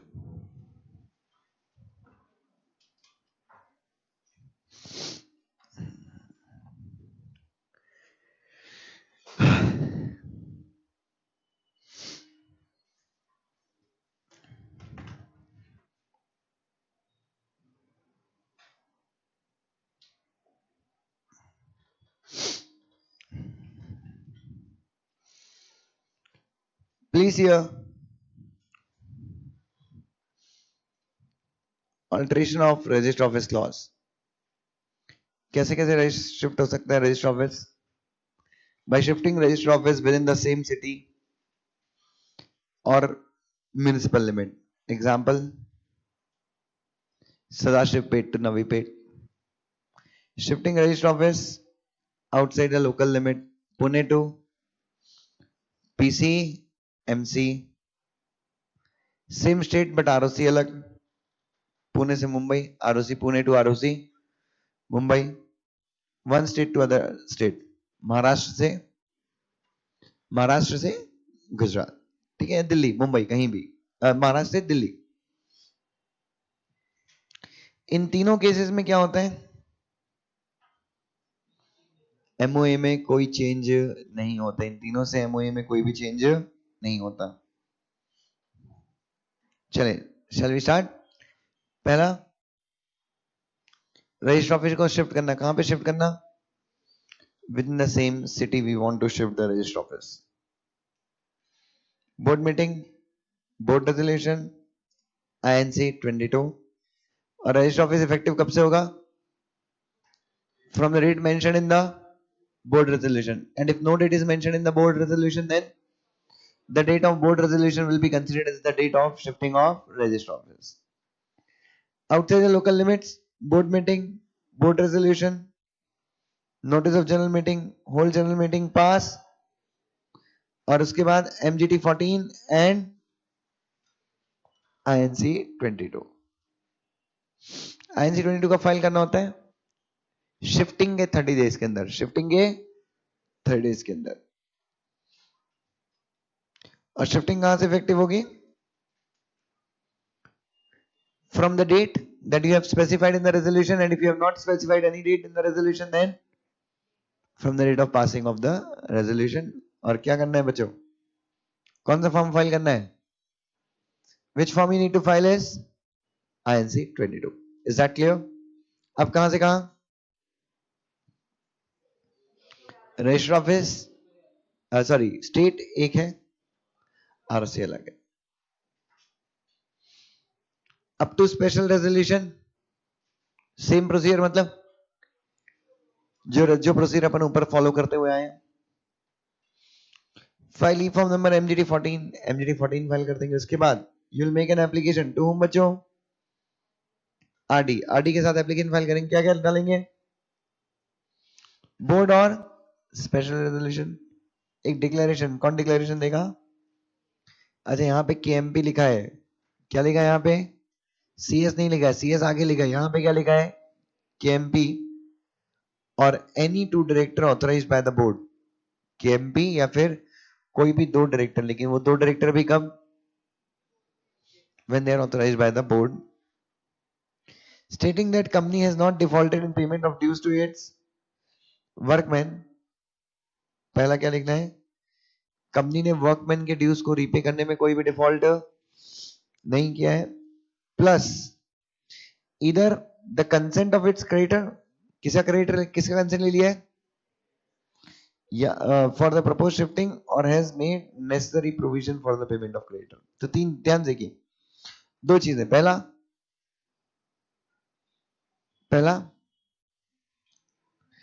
तो वर्कमैन के लिए, वर्कमैन का ड्यू पे करने में कंपनी ने कोई भी डिफॉल्ट, प्लस या तो सारे कंसेंट क्रेडिटर्स का क्या ले लिया है? कंसेंट ले लिया है. या फिर अगर कंसेंट नहीं लिया तो, अच्छा मैंने बताया था जिसने कंसेंट नहीं दिया, नहीं, या तो आप सारे क्रेडिटर क्या ले लो? कंसेंट ले लो. या फिर अगर आपने क्रेडिटर का कंसेंट नहीं लिया तो, नहीं, इधर द कंसेंट और हैज मेड नेसेसरी प्रोविजंस. मतलब कंसेंट अगर नहीं लिया तो भी आपको कोई दिक्कत नहीं, और इजी कर दिया है. पहले अपन क्या बोल रहे थे? कंसेंट लेना है और जो कंसेंट ना दे उसको सेटल कर दो. लेकिन वैसा नहीं है यहाँ पे. या तो कंसेंट ले लो, और अगर कंसेंट नहीं लेना है, नहीं लेना मतलब मेरे को जाना ही नहीं क्रेडिटर पास. तो मेरा एक क्रेडिटर दिख रहा है state bank of India, 10 lakh रुपए का लोन है उससे मेरा, तो कुछ नहीं, एक प्रोविजन बना दूंगा मैं अपने बैलेंस शीट में. क्या? Reserve for repayment of the loan to SBI 10 lakh. बात खत्म. Is that clear? उसके बाद एक डिक्लेरेशन कि जो केसेस ऑलरेडी पेंडिंग है उनके लिए कोर्ट उन केसेस का कंपनी क्या नहीं करेगी, कोर्ट चेंज नहीं करेगी या ज्यूरिसडिक्शन चेंज नहीं करेगी। उसके बाद acknowledged copy of intimation to the chief secretary that stating that interest of employee is not affected। Basically किसी एम्प्लॉय को हम निकालने वाले नहीं है, किसी एम्प्लॉय का नुकसान होने वाला नहीं। और ये आपको किसको बताना है, चीफ, मतलब क्या नहीं से आरडी को अप्लाई करने के पहले चीफ सेक्रेटरी को एक नोटिस भेजना है, क्या कि हम अपना क्या कर रहे हैं, चेंज करें एक। लेकिन दिक्कत नहीं होनी चाहिए क्योंकि स्टेट तो सेम ही है ना।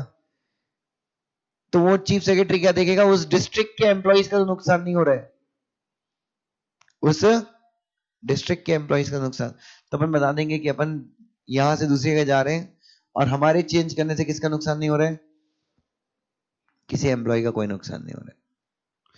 ये सब किसके पास भेज देना है आपको, आरडी के दिन के अंदर अप्रूव कर देगा।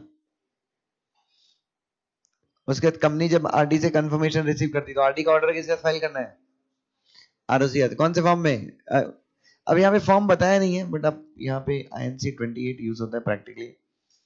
उसके बाद आरओसी क्या करेगा, ओए आरओसी क्या करेगा, सर्टिफिकेट ऑफ शिफ्टिंग। अच्छा कौन सा आरओसी देगा, नया है पुराना, अब ऐसा कोई लिखा नहीं है कि कौन सा देगा, नया या पुराना। तो फिर क्या करेंगे अपन, because nothing has been specified that which ROC will be issuing the certificate।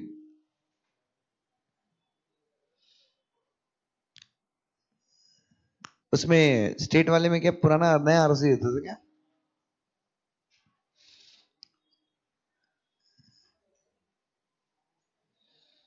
ऐसा nothing is specified in the act. तो जब अगर कुछ स्पेसिफाइड नहीं है और सिर्फ आरओसी लिखा है तो अपन क्या मानेंगे, पुराना मानना चाहिए मेरे हिसाब से। तो पुराना आरओसी क्या करेगा, आपको एक सर्टिफिकेट दे देगा। क्या दे देगा, एक old ROC will give you a certificate. किस चीज का, कि रजिस्टर ऑफिस आपका क्या हो गया है, शिफ्ट हो गया। हाँ, वेरिफिकेशन किसके साथ करा लोगे, वेरिफिकेशन किसके साथ करा लोगे, न्यू वाले के साथ वेरिफिकेशन करवा लोगे। ठीक है, तो एग्जाम में नया पुराना मत लिखना, सिर्फ क्या लिखना, आरओसी लिखना। ठीक है, and then you will get the verification done with the new ROC. Verification नया करवाओगे, क्यों, क्योंकि वेरिफिकेशन कब होता है, शिफ्टिंग होने के 30 दिन के अंदर। हाँ, शिफ्टिंग होने के बाद या 30 दिन के अंदर। Is that clear. और याद रखना, आरओसी ने जो सर्टिफिकेट दिया है, जो आरओसी ने क्या दिया है, that is the conclusive evidence of shifting. Conclusive evidence मतलब एक बार आपको सर्टिफिकेट मिल गया, एक बार आपको क्या मिल गया, किस चीज का सर्टिफिकेट मिल गया, once you have got the certificate, किस चीज का, that register office has been shifted। So once you got the certificate, that means कल की तारीख में रीजनल डायरेक्टर या आरओसी कोई नोटिस भेज के नहीं बोल सकता कि यार तुमने ये चीज कंप्लाई नहीं की थी। नहीं, एक बार सर्टिफिकेट मिल गया इसका मतलब जितनी भी मेरी प्रोसेसेस थी, जो भी मैंने किया था किस चीज को लेकर, शिफ्टिंग को लेकर अभी तक मैंने जो भी किया था, चाहे बोर्ड रेजोल्यूशन हो, स्पेशल रेजोल्यूशन हो, वो सारी चीजें क्या हो गई हैं, वैलिड हो गई हैं। वो सारी चीजें क्या हो गई हैं, वैलिड हो गई। ठीक है, उसके उसके ऊपर बाद में कोई प्रश्न चिन्ह खड़े नहीं कर सकता। Is that clear, is that clear. चलिए, if default is made in complying with these procedures then the officer in default shall be liable to a penalty of rupees, this is 1000 or 10000, 1000 per day. And maximum penalty कितनी हो सकती है, 1000 रुपए की penalty per day की है। और maximum कितनी हो सकती है, दिस इज 1000 ओनली, और मैक्सिमम कितनी हो सकती है, 1 लाख। रेजोल्यूशन देख सकते हो, चलो राइट द रेजोल्यूशन, लिख लो फटाक से, 2 मिनट में, छाप नहीं है।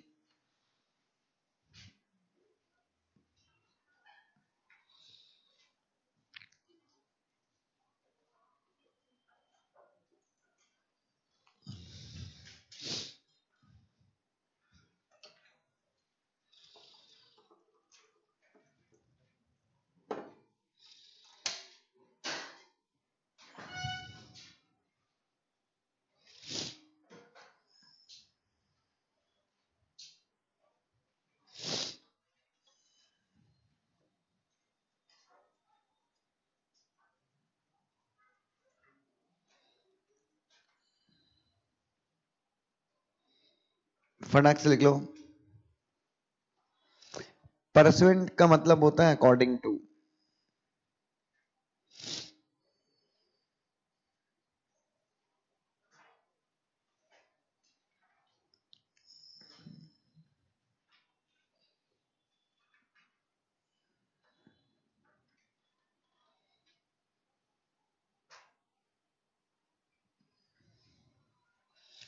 According to Section 12 to Section 5 of Companies Act and all other applicable provisions of the Act, the consent of the board। अच्छा ये बोर्ड मीटिंग में अपन ने पास किया है। अगर जनरल मीटिंग में होता तो कुछ यहाँ पे जनरल मीटिंग आया था, यहाँ पे कौन सा रेजोल्यूशन आता? स्पेशल। लिखिए मैं एक मिनट।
चलिए बच्चे, चलिए shifting of register office from where बच्चों, नेक्स्ट क्या है? One state to other. कई बच्चे मुझसे बोलते हैं कि सर ये स्टेट टू स्टेट वाली प्रोसीजर बहुत डिफिकल्ट है। मैंने बोला थोड़ा सा लॉजिक लगाओगे तो बहुत सिंपल है। General meeting, special resolution, advertisement, एक महीने के अंदर आईएनसी 23 आईएनसी 23 के अंदर अगर तुमने 5 अटैचमेंट भी डाल दिए ना, सारे मत डालो, 5 से 6 अटैचमेंट डाल दो। Hearing, objection taken, objection not taken, 60 days के अंदर कंसेंसस, कंसेंसस नहीं होता तो अब ऑब्जेक्शन नॉट टेकन तो कोई दिक्कत ही नहीं, डायरेक्टली अप्रूव हो जाएगा 60 डेज के अंदर। अगर ऑब्जेक्शन टेकन देन दो चीजें, consensus reached, consensus not reached. तो सिंपल है बच्चों, वैसे कभी वो मत करना, थोड़ा बहुत ऊपर नीचे किया, 2-3 पॉइंट मिस कर गए तो कोई दिक्कत नहीं, बिकॉज इतनी बड़ी प्रोसीजर है तो 1-2 पॉइंट लाजमी है मिस हो जाना। चलिए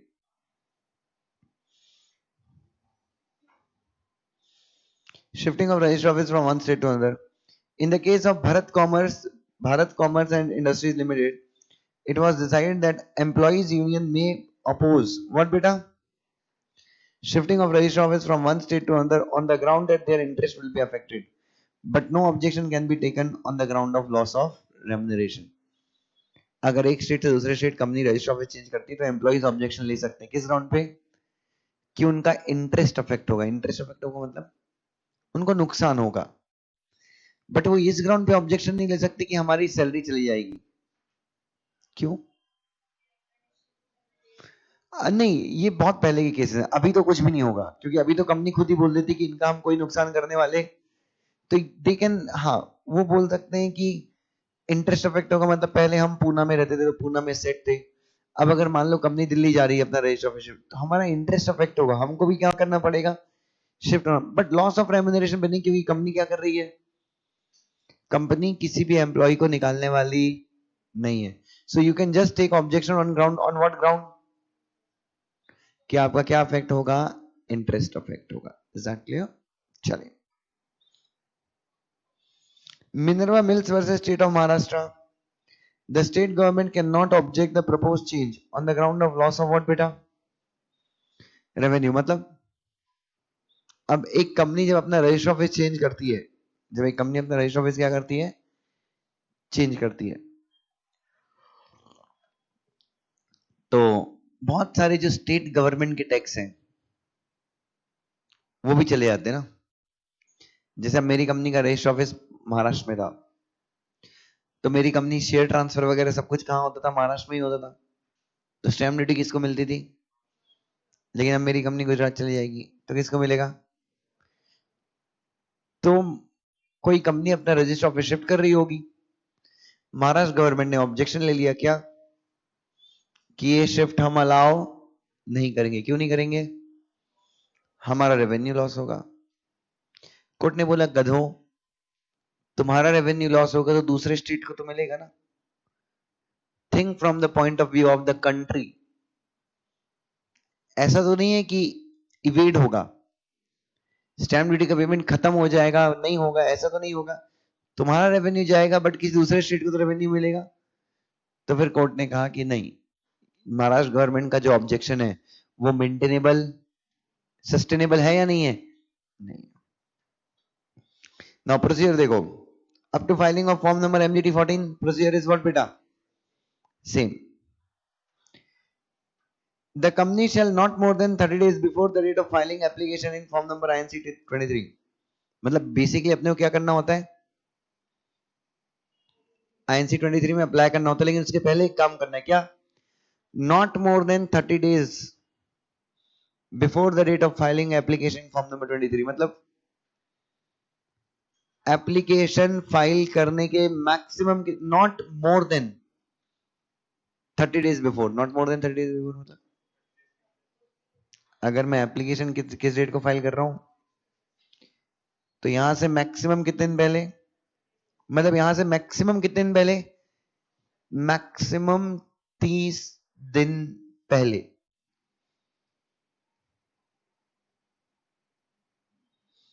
एप्लीकेशन से मैक्सिमम 30 दिन पहले, मतलब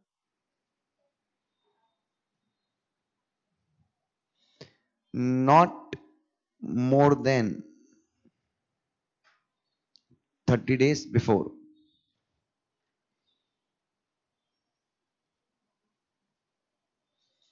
मतलब नॉट मोर देन मतलब मैक्सिमम, ओए नॉट मोर देन मतलब मिनिमम है मैक्सिमम? नॉट मैक्सिमम, पक्का ना? ओके, सो मैक्सिमम कितने दिन पहले? अगर मैं एक्स डेट को अप्लाई कर रहा हूं तो नॉट, अच्छा मोर देन मतलब मैक्सिमम 30 डेज के, 30 डेज से ज्यादा नहीं होना चाहिए। मतलब एप्लीकेशन और एडवर्टीजमेंट के बीच में गैप कितने से ज्यादा नहीं होना चाहिए। मैं जो कहना ही, इसको एक सिंपल लिख सकते हैं, जैसा मैंने आपको एक्सप्लेन करते टाइम बताया था क्या, कि नहीं आप पहले क्या कर दो और उसके विद इन 30 डेज क्या कर सकते हो। ठीक है, क्या करना है? एडवर्टीजमेंट कौन से फॉर्म में, कौन से न्यूज़पेपर में? इंग्लिश और वर्नाकुलर। जो कौन से जो कहां सर्कुलेट होता है न्यूज़पेपर? स्टेट में शिफ्ट होता है। और क्यों क्यों करना है अपने को? Calling objections in relation to the proposed shift. The copy of advertisement shall be served on, अच्छा वो जो एडवर्टीजमेंट आपने न्यूज़पेपर में पब्लिश किया उसको इमीडिएटली कॉपी किसको भेज दोगे? सेंट्रल गवर्नमेंट, मतलब आरडी। और ये सब काम कब हो रहा है? हाँ, ये सब काम कब हो रहा है? अभी तक अपन आरडी के पास गए नहीं, एप्लीकेशन फाइल नहीं किया ना, ये सब पहले हो रहा है ये सब काम। उसके बाद एक एक्नॉलेजमेंट किसको भेजना है? एक्नॉलेजमेंट मतलब एक्सेप्टेंस कि अपन ने वो कर दिया है। Creditor, debenture holder, depositor, that advertisement has been issued in newspaper. और कैसे भेजना है ये एक्नॉलेजमेंट? या फिर okay, after the issue of advertisement company has to make an application to central government. Bracket में क्या लिखा है? पावर्स किसको डेलीगेट हुई है? Powers have been delegated to regional director. In which form? Along with the following documents. क्या क्या बताना है? Copy of MOA and AOA with proposed notice calling, general meeting का नोटिस, कॉपी ऑफ, अच्छा एक चीज मैंने नहीं बताई, उस मिनट्स स्पेशल रेजोल्यूशन तो सिर्फ उस मिनट का मीटिंग का एक ट्रांजेक्शन था ना, पूरे मिनट्स मतलब उस मीटिंग में जो जो हुआ वो सब कुछ पूरे मिनट्स देने आपको उस मीटिंग के, in which resolution was passed along with the details of voting, showing what beta, showing vote cast in favor and against, list of creditor and debenture holder entitled to, जो लोग objection ले सकते हैं Kejriwal, document relating to what beta, document relating to payment of what beta, application fees, उसके बाद next क्या है, copy of board resolution और पावर ऑफ अटर्नी और एग्जीक्यूटेड वकालतनामा एज द केस में भी, किसके फेवर में, जो व्यक्ति कंपनी को क्या करेगा, रिप्रेजेंट करेगा, किसके सामने, रीजनल डायरेक्टर के सामने। Is that clear? उसके बाद the list of creditor must be latest, not older than from the date of making application, along with name and address of every creditor, debenture holder, depositor. Basically creditor is a wide term, debenture holder और depositor को भी क्या करती है, include करती है। तो उन सबका नाम, उन सबका एड्रेस और कितना अमाउंट ड्यू है। उसके बाद एक एफिडेविट आ जाएगी, याद है आपको, a declaration bye CS of the company if any. अच्छा बीच में एंड है क्या, ओए और नहीं है क्या बीच में, एंड याद रखना, वहां पे और था, कहां पे, आरडी के केस में और था ना, केएमपी और डायरेक्टर, 2 डायरेक्टर्स, यहां पे क्या है, सीएस, अगर सीएस है तो, and 2 director out of which 1 shall be MD. अच्छा अगर सीएस नहीं है तो सिर्फ 2 director out of which 1 shall be MD, MD भी नहीं है तो सिर्फ 2 डायरेक्टर।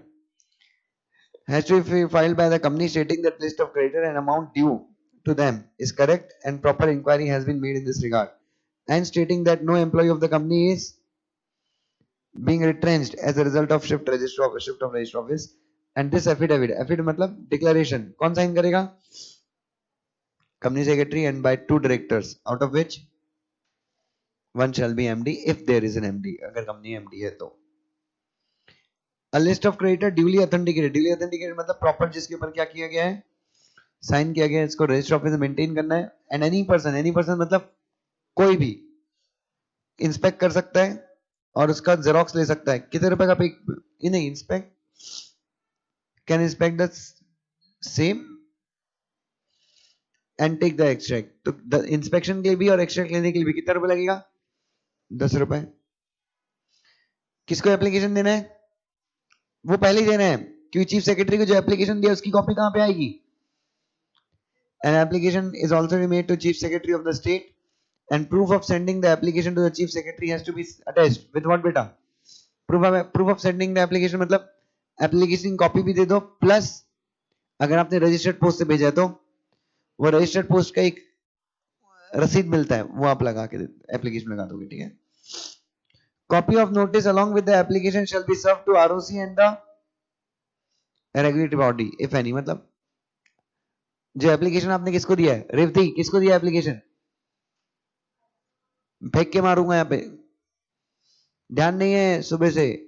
जो एप्लीकेशन अपन ने रीजनल डायरेक्टर को दिया है उसकी एक कॉपी अपने को किसको देनी है, आरओसी को प्लस रेगुलेटरी बॉडी मतलब अगर अपन इंश्योरेंस कंपनी है तो अपनी रेगुलेटरी बॉडी कौन है, आईआरडीए, तो आरओसी को देंगे और आरडी को। लेकिन अगर कोई रेगुलेटरी बॉडी नहीं है तो सिर्फ आरओसी को देंगे। और क्या अटैच करना है,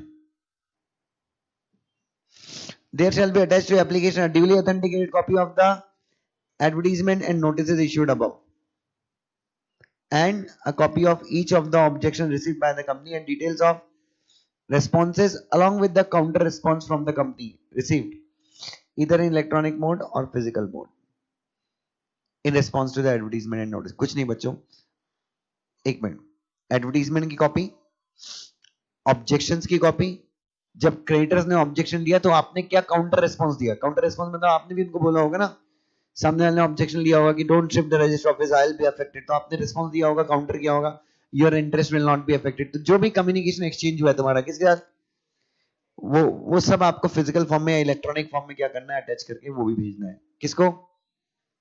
आरडी को। किसको?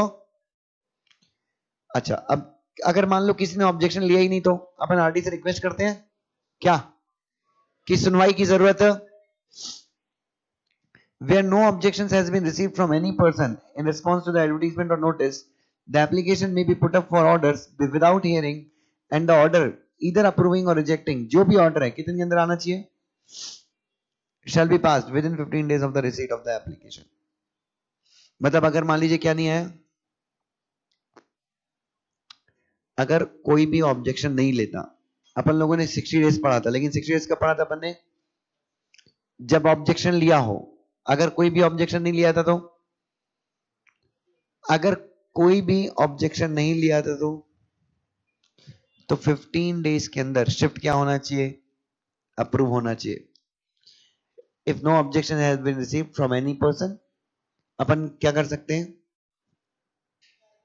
अपन एप्लीकेशन डाल सकते हैं कि प्लीज रीजनल डायरेक्टर अप्रूव कर दीजिए शिफ्टिंग को। किसके बिना? सुनवाई के बिना। और अगर हम ऐसा एप्लीकेशन डालते हैं तो रीजनल डायरेक्टर की जिम्मेदारी क्या है, वो या तो अप्रूव कर दे या फिर रिजेक्ट कर दे, जो करना है करे, बट कितने के अंदर करे, 15 डेज के अंदर।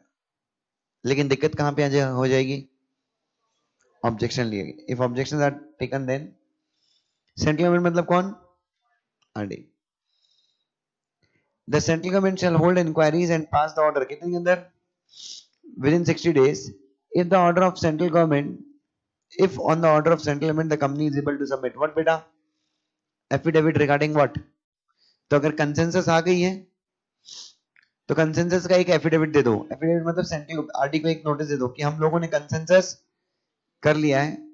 और जैसे ही हम बताते हैं किसको, आरडी क्या करता है, 60 डेज के अंदर ऑर्डर पास करता है। अच्छा, ये 60 डेज कहां से, डेट ऑफ एप्लीकेशन से 60 डेज, हाँ, not from the date of affidavit, date of, bracket में चाहो लिख सकते हो from the date of application, वैसे नीचे लिखा है। If no consensus is reached, the company shall file an affidavit stating that manner in which the objection will be resolved within a specific time. In this case, even after shift of the register office, central government in this case, within a period of 60 days from the date of application। मतलब एक minute, अगर consensus नहीं आती आपकी तो आप RD को एक फिर से एफिडेविट दो और उसमें क्या लिख के दो, आप सेटलमेंट कैसे करने वाले हो। Even after register of shifting office के बाद भी हम क्या करेंगे, विल मेक द सेटलमेंट। आप सिर्फ क्या कर दो, आप सेंट्रल गवर्नमेंट से रिक्वेस्ट करते हो ऑर्डर पास करने की, और सेंट्रल गवर्नमेंट इस केस में भी ऑर्डर कितने अंदर पास करेगी, 60 डेज के अंदर पास कर देगी। Is that clear? तो ये बहुत अच्छी चीज है। आपको ना सरकार लटका नहीं रही है। घूसखोरी कब होती है, one more reason to appreciate Modi government. उन्होंने क्लियरली बोला ऑब्जेक्शन नहीं लिया है तो 15 दिन के अंदर तेरे को अप्रूव करना ही है, ऑब्जेक्शन लिया है तो 60 दिन, कंसेंसस हुआ है तो भी 60 दिन, नहीं हुआ तो भी 60 दिन। मुझे देखिए गवर्नेंस, देखिए परेशान करने की नीयत यहां पे। कांग्रेस सरकार होती तो नहीं, हाँ हाँ, एक्चुअली या तो वो होता, तो ऐसा होता कि जैसे कंपनीज एक्ट था 1956 में कांग्रेस वाले प्रोविजन थे ना, तो वहां पे कैसा होता था, if central government is of the opinion then it may approve the shifting of register office even without consensus. Central government को डिस्क्रिशन मिलता था, एडमिनिस्ट्रेटिव डिस्क्रिशन। तो उसमें करप्शन की, तो आप मतलब इसका मतलब है आप पैसा खिलाओ सेंट्रल गवर्नमेंट को, सेंट्रल गवर्नमेंट का डिस्क्रिशन क्या हो जाएगा, चेंज हो जाएगा। नहीं, ऐसा नहीं कि बीजेपी आने के बाद पैसा नहीं चलता, पैसा अभी भी चलता है, लेकिन पैसा अभी खुशी खुशी में चलता है कि हाँ भाई तूने मेरा काम कर दिया, ये पैसे रख ले। नहीं, वहां पे पहले पैसा होता था, बाद में काम होता था। Now the central government may make an order confirming what बेटा, order confirming the alteration on such terms and condition if any as it thinks fit, and may order as to cost as it thinks proper। मतलब central government अपने order के साथ condition भी लगा सकता है central government conditional order भी पास कर सकता है, yes, and central government can order for cost, cost मतलब अगर किसी क्रेडिटर ने ऑब्जेक्शन वगैरह लिया होगा तो उसका कुछ खर्चा वर्चा भी हुआ होगा, तो उसके लिए भी सेंट्रल गवर्नमेंट ऑर्डर पास कर सकता है, लेकिन वो किसके डिस्क्रिप्शन पे है, सेंट्रल गवर्नमेंट की। If any inquiry, investigation or inspection has been initiated or any prosecution is pending against the company, then shifting will not be allowed. अगर तुम्हारे खिलाफ क्या चल रहा है, या तो कोर्ट में कोई प्रोसिक्यूशन चालू है, मुकदमा चालू है, या फिर कंपनीज एक्ट के अंदर इंस्पेक्शन इंक्वायरी पेंडिंग, मतलब कंपनीज एक्ट के अंदर अगर कोई इंक्वायरी इन्वेस्टिगेशन पेंडिंग है, या फिर कोर्ट में कोई मुकदमा चालू है, तो इस केस में आपकी shifting allowed on completion of such inquiry, inspection or investigation, as a consequence of which no prosecution is envisaged, started, or no prosecution is pending, shifting shall be allowed. मतलब तो इन्वेस्टिगेशन इंक्वायरी कंपनीज एक्ट के अंदर pending है, वो खत्म हो गई, और इन्वेस्टिगेशन इंक्वायरी पेंडिंग खत्म होने के बाद तुम्हारे खिलाफ कोई भी मुकदमा दायर, शिफ्टिंग अलाउड हो जाएगी। अच्छा, prosecution is pending, prosecution general prosecution है, कंपनीज एक्ट के अंदर प्रोसिक्यूशन, कंपनीज एक्ट के अंदर प्रोसिक्यूशन, ठीक है। The order of central government has to be filed with the existing ROC and the new ROC. कौन से फॉर्म में, INC 28 में दोनों के साथ फाइल करोगे, न्यू ROC के साथ भी और पुराने ROC के साथ भी। The ROC will of new state will issue what बेटा, certificate of shifting of register office, and from the date mentioned in such certificate, shifting of register office will be, और जो नया जो डेट मेंशन्ड है कहाँ पे, उस date से अपना शिफ्टिंग ऑफ रजिस्टर ऑफिस क्या हो जाएगा, इफेक्टिव। कौन दे रहा है सर्टिफिकेट, और उस सर्टिफिकेट में क्या लिखी रहेगी, डेट लिखी रहेगी, ठीक है। Form number INC 22 has to be filed with home बच्चों, कहां से, from the date of receiving the order of, RD नहीं होना चाहिए, 30 days from the date of receiving the order, star लगाना बच्चे, मैं चेक करके बताता हूँ, it should not be RD, it should be ROC. जब वो नया सर्टिफिकेट आता है,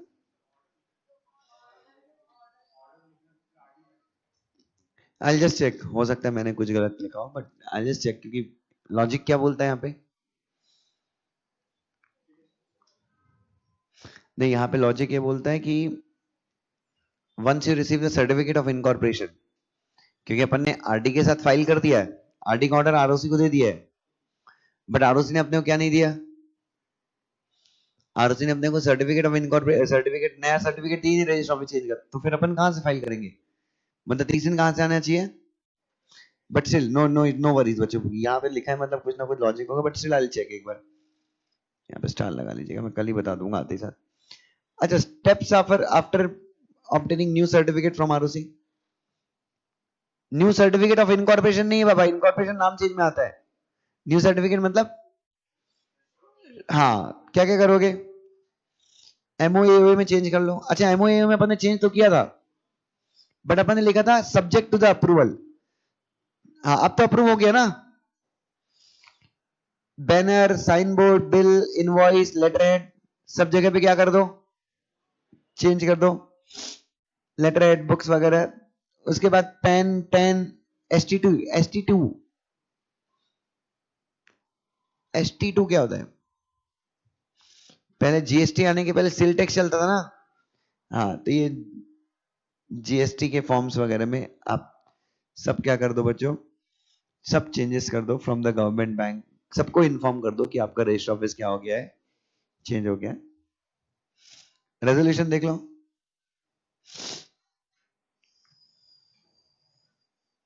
लिख लेना घर पे, कोई दिक्कत नहीं है।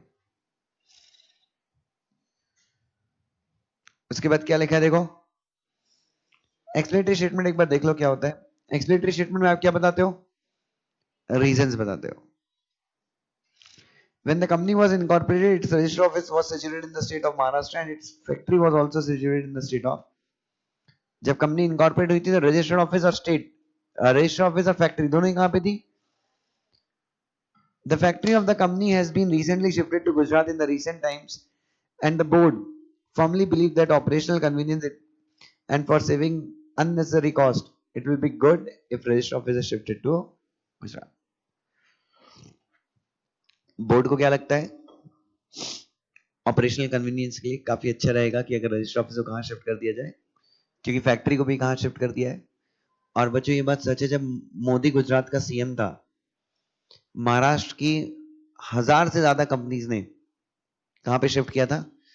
गुजरात में। गुजरात में बहुत एग्जम्पशंस दिए थे उसने इंडस्ट्रीज को, स्पेशली महाराष्ट्र की इंडस्ट्रीज को, क्योंकि महाराष्ट्र में वो कांग्रेस की गवर्नमेंट थी, आपको याद होगा 15 साल तक।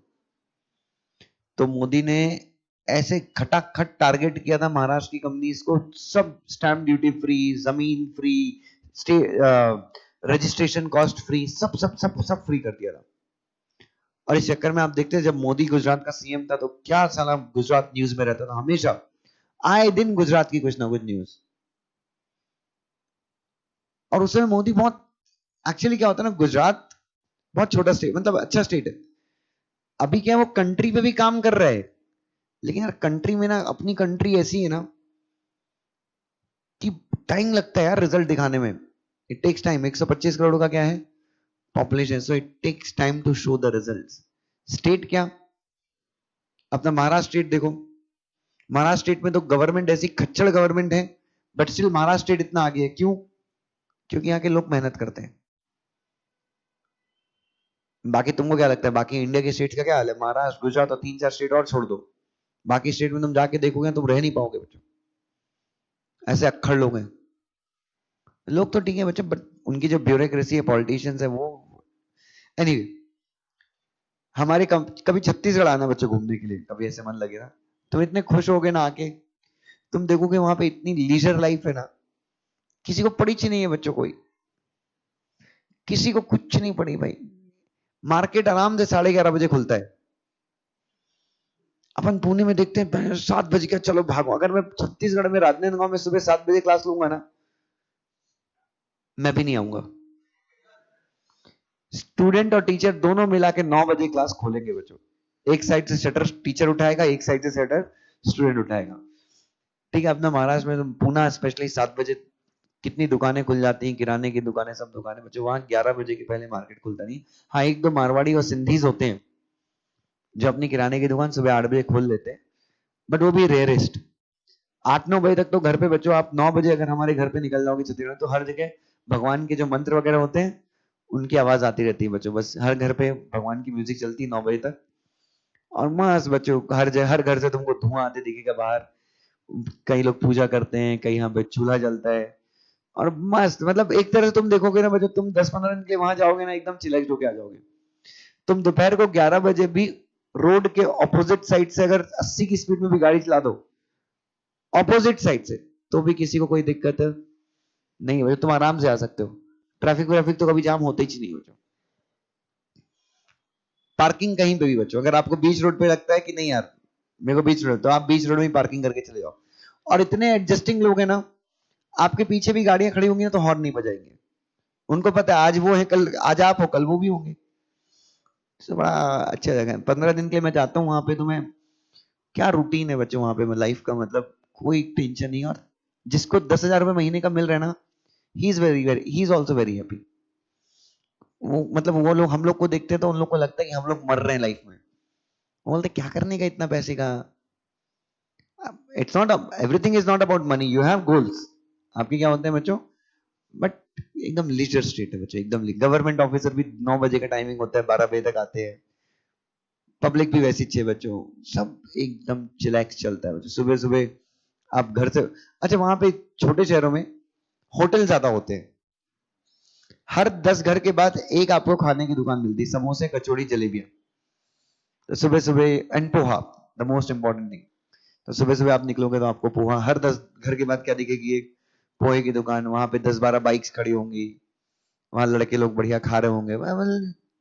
लाइव बच्चों। तुम दोपहर को 2 बजे भी निकल जाओ तो किसी पान की दुकान के सामने 10 लोग डिस्कस कर रहे होंगे मोदी अच्छा है बुरा है। मोदी क्या, अगर मोदी पीएम नहीं रहा ना बच्चों, तो मैं बता रहा हूँ देश के 90% डिस्कशन खत्म हो जाएंगे। फेसबुक वाला तो बैंकरप्ट हो जाएगा। फेसबुक वाला 90% काम किसके ऊपर चलता है बच्चों? इंडिया में 2 ग्रुप हैं, आप या तो भक्त हो या फिर इडियट हो। Are you getting my point? So India में या फिर दूसरे कैटेगरी वाले बोलते हैं या तो आप समझदार हो या फिर भक्त हो। तो एनीवे मोदी का बहुत बड़ा कंट्रीब्यूशन है। The board of directors of the company has authorised whom बच्चों, अरे हाँ, तो ये हम एक्सप्लेनेटरी स्टेटमेंट पढ़ रहे थे। द बुक कंपनी की बोर्ड ऑफ डायरेक्टर ने किसको ऑथराइज किया है? सीएस को ऑथराइज किया है कि वो क्या कर सकता है? अरे पिटीशन फाइल कर सकता है, किसके पास? आरडी के पास।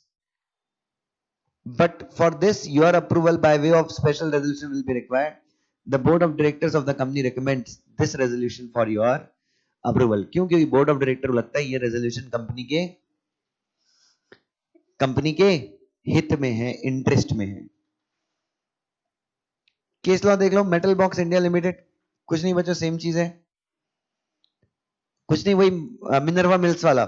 स्टेट गवर्नमेंट रजिस्टर ऑफिस के शिफ्टिंग को रोक किस ग्राउंड पे? कि रेवेन्यू लॉस होगा। Sewage maritime private limited, company is best just to decide how to run its business more economically and conveniently and where to situate the register office for efficient running of business। मतलब क्या कहना, इसे court हो गया या फिर state government हो गई, ये लोग कंपनी के बिजनेस में ऑब्जेक्शन, कंपनी जब सोचती है कि अपने रजिस्टर ऑफिस को शिफ्ट करेगी तो ये लोग ऑब्जेक्शन ले नहीं सकते। Who is the best just to decide from where to do the business? Company. Next कौन सा क्लॉज है बच्चों?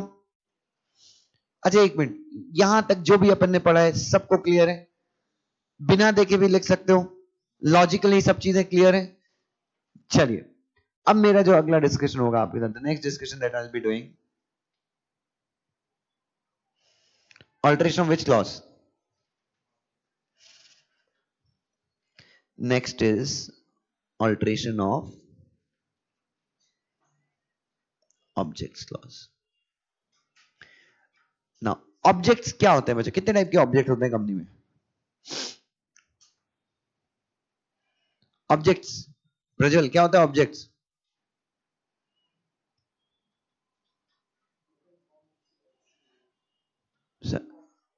क्या कंपनी क्या कर सकती है और कंपनी क्या नहीं कर सकती? For what purpose has the company been form? Company को पावर्स कहां से मिलती है? From where does the company get power? Company gets the power from the object clause. It is one of the most important clauses. यह सबसे, यह आप बोल सकते हो कि बहुत इंपॉर्टेंट क्लॉज है ये।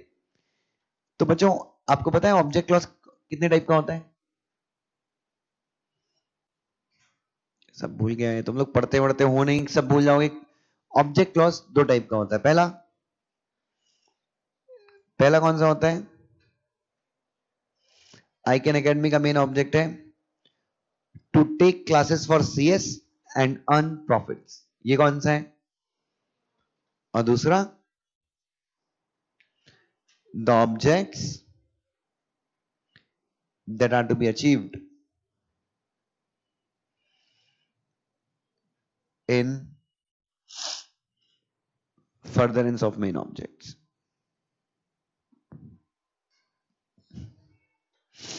पहला क्या है बच्चों? पहला है मेन ऑब्जेक्ट और दूसरा क्या है? ऐसे ऑब्जेक्ट जो आपको अचीव करने, किस लिए अचीव करने हैं? इन furtherance of the main object. मतलब ये मेन ऑब्जेक्ट है या फिर ये एंसिलरी ऑब्जेक्ट है? एंसिलरी मतलब सपोर्टिव। जैसे आईकन एकेडमी स्टार्ट करना है, प्रॉफिट कमाना है, सीएस की कोचिंग लेना है, ये क्या है? It happens to be the main object. Ancillary object या फर्दरेंस ऑफ ऑब्जेक्ट क्या हो जाएगा? जमीन खरीदना, फाइनेंस लेना बैंक से, टीचर्स को हायर करना, है ना? ये क्या है? ये मेन नहीं है। मेन तो क्या है? कोचिंग क्लास लेके पैसे कमाना। ये क्या है? मेन ऑब्जेक्ट को अचीव करने के लिए ये क्या है? एंसिलरी ऑब्जेक्ट है या फर्दरेंस। ये ऑब्जेक्ट अचीव करना जरूरी है क्योंकि हम मेन ऑब्जेक्ट को क्या करना चाहते हैं? फर्दर प्रमोट करना चाहते हैं। ठीक है। Now how can you alter the object clause?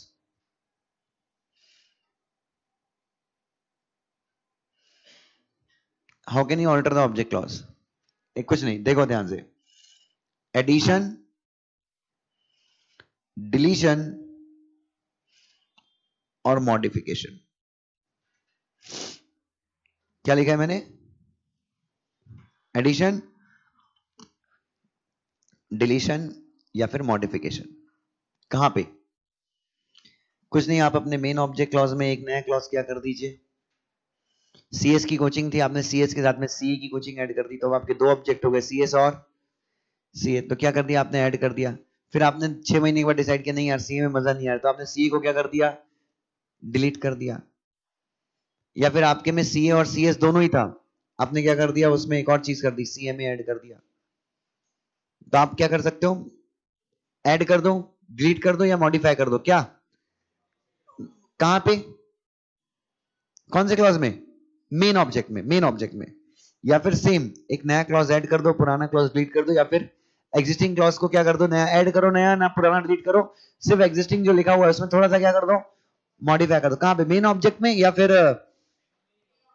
नहीं, एक तो मेन ऑब्जेक्ट में हो गया, मतलब मेन ऑब्जेक्ट में चेंज किया तो भी वो चेंज है, और दूसरा एंसिलरी ऑब्जेक्ट क्लॉज में भी चेंज कर सकते हो ना, एंसिलरी ऑब्जेक्ट क्लॉज में भी सेम चीज कर सकते हो ना, नया क्लॉज ऐड कर सकते हो, नया पुराना क्लॉज डिलीट कर सकते हो, या फिर एग्जिस्टिंग क्लॉज को क्या कर सकते हो, मॉडिफाई कर सकते हो। Is that clear to everyone? और हमेशा याद रखना, ऑब्जेक्ट क्लॉज को ऑल्टर करने के लिए कोई विशेष प्रावधान या विशेष प्रोविजन नहीं है। सेक्शन 13 बोलता है सिर्फ जनरल मीटिंग में क्या पास करना है आपको, you just need to pass, what you need to pass is a special resolution in general meeting in order to what beta, change the object clause। और इसमें कोई खास प्रोविजन या कोई खास प्रक्रिया आपको फुलफिल नहीं करनी, you just need to pass what beta, so what would be the procedure, board meeting, board resolution. चलो बच्चों बाकी कल करते, छोड़ दो।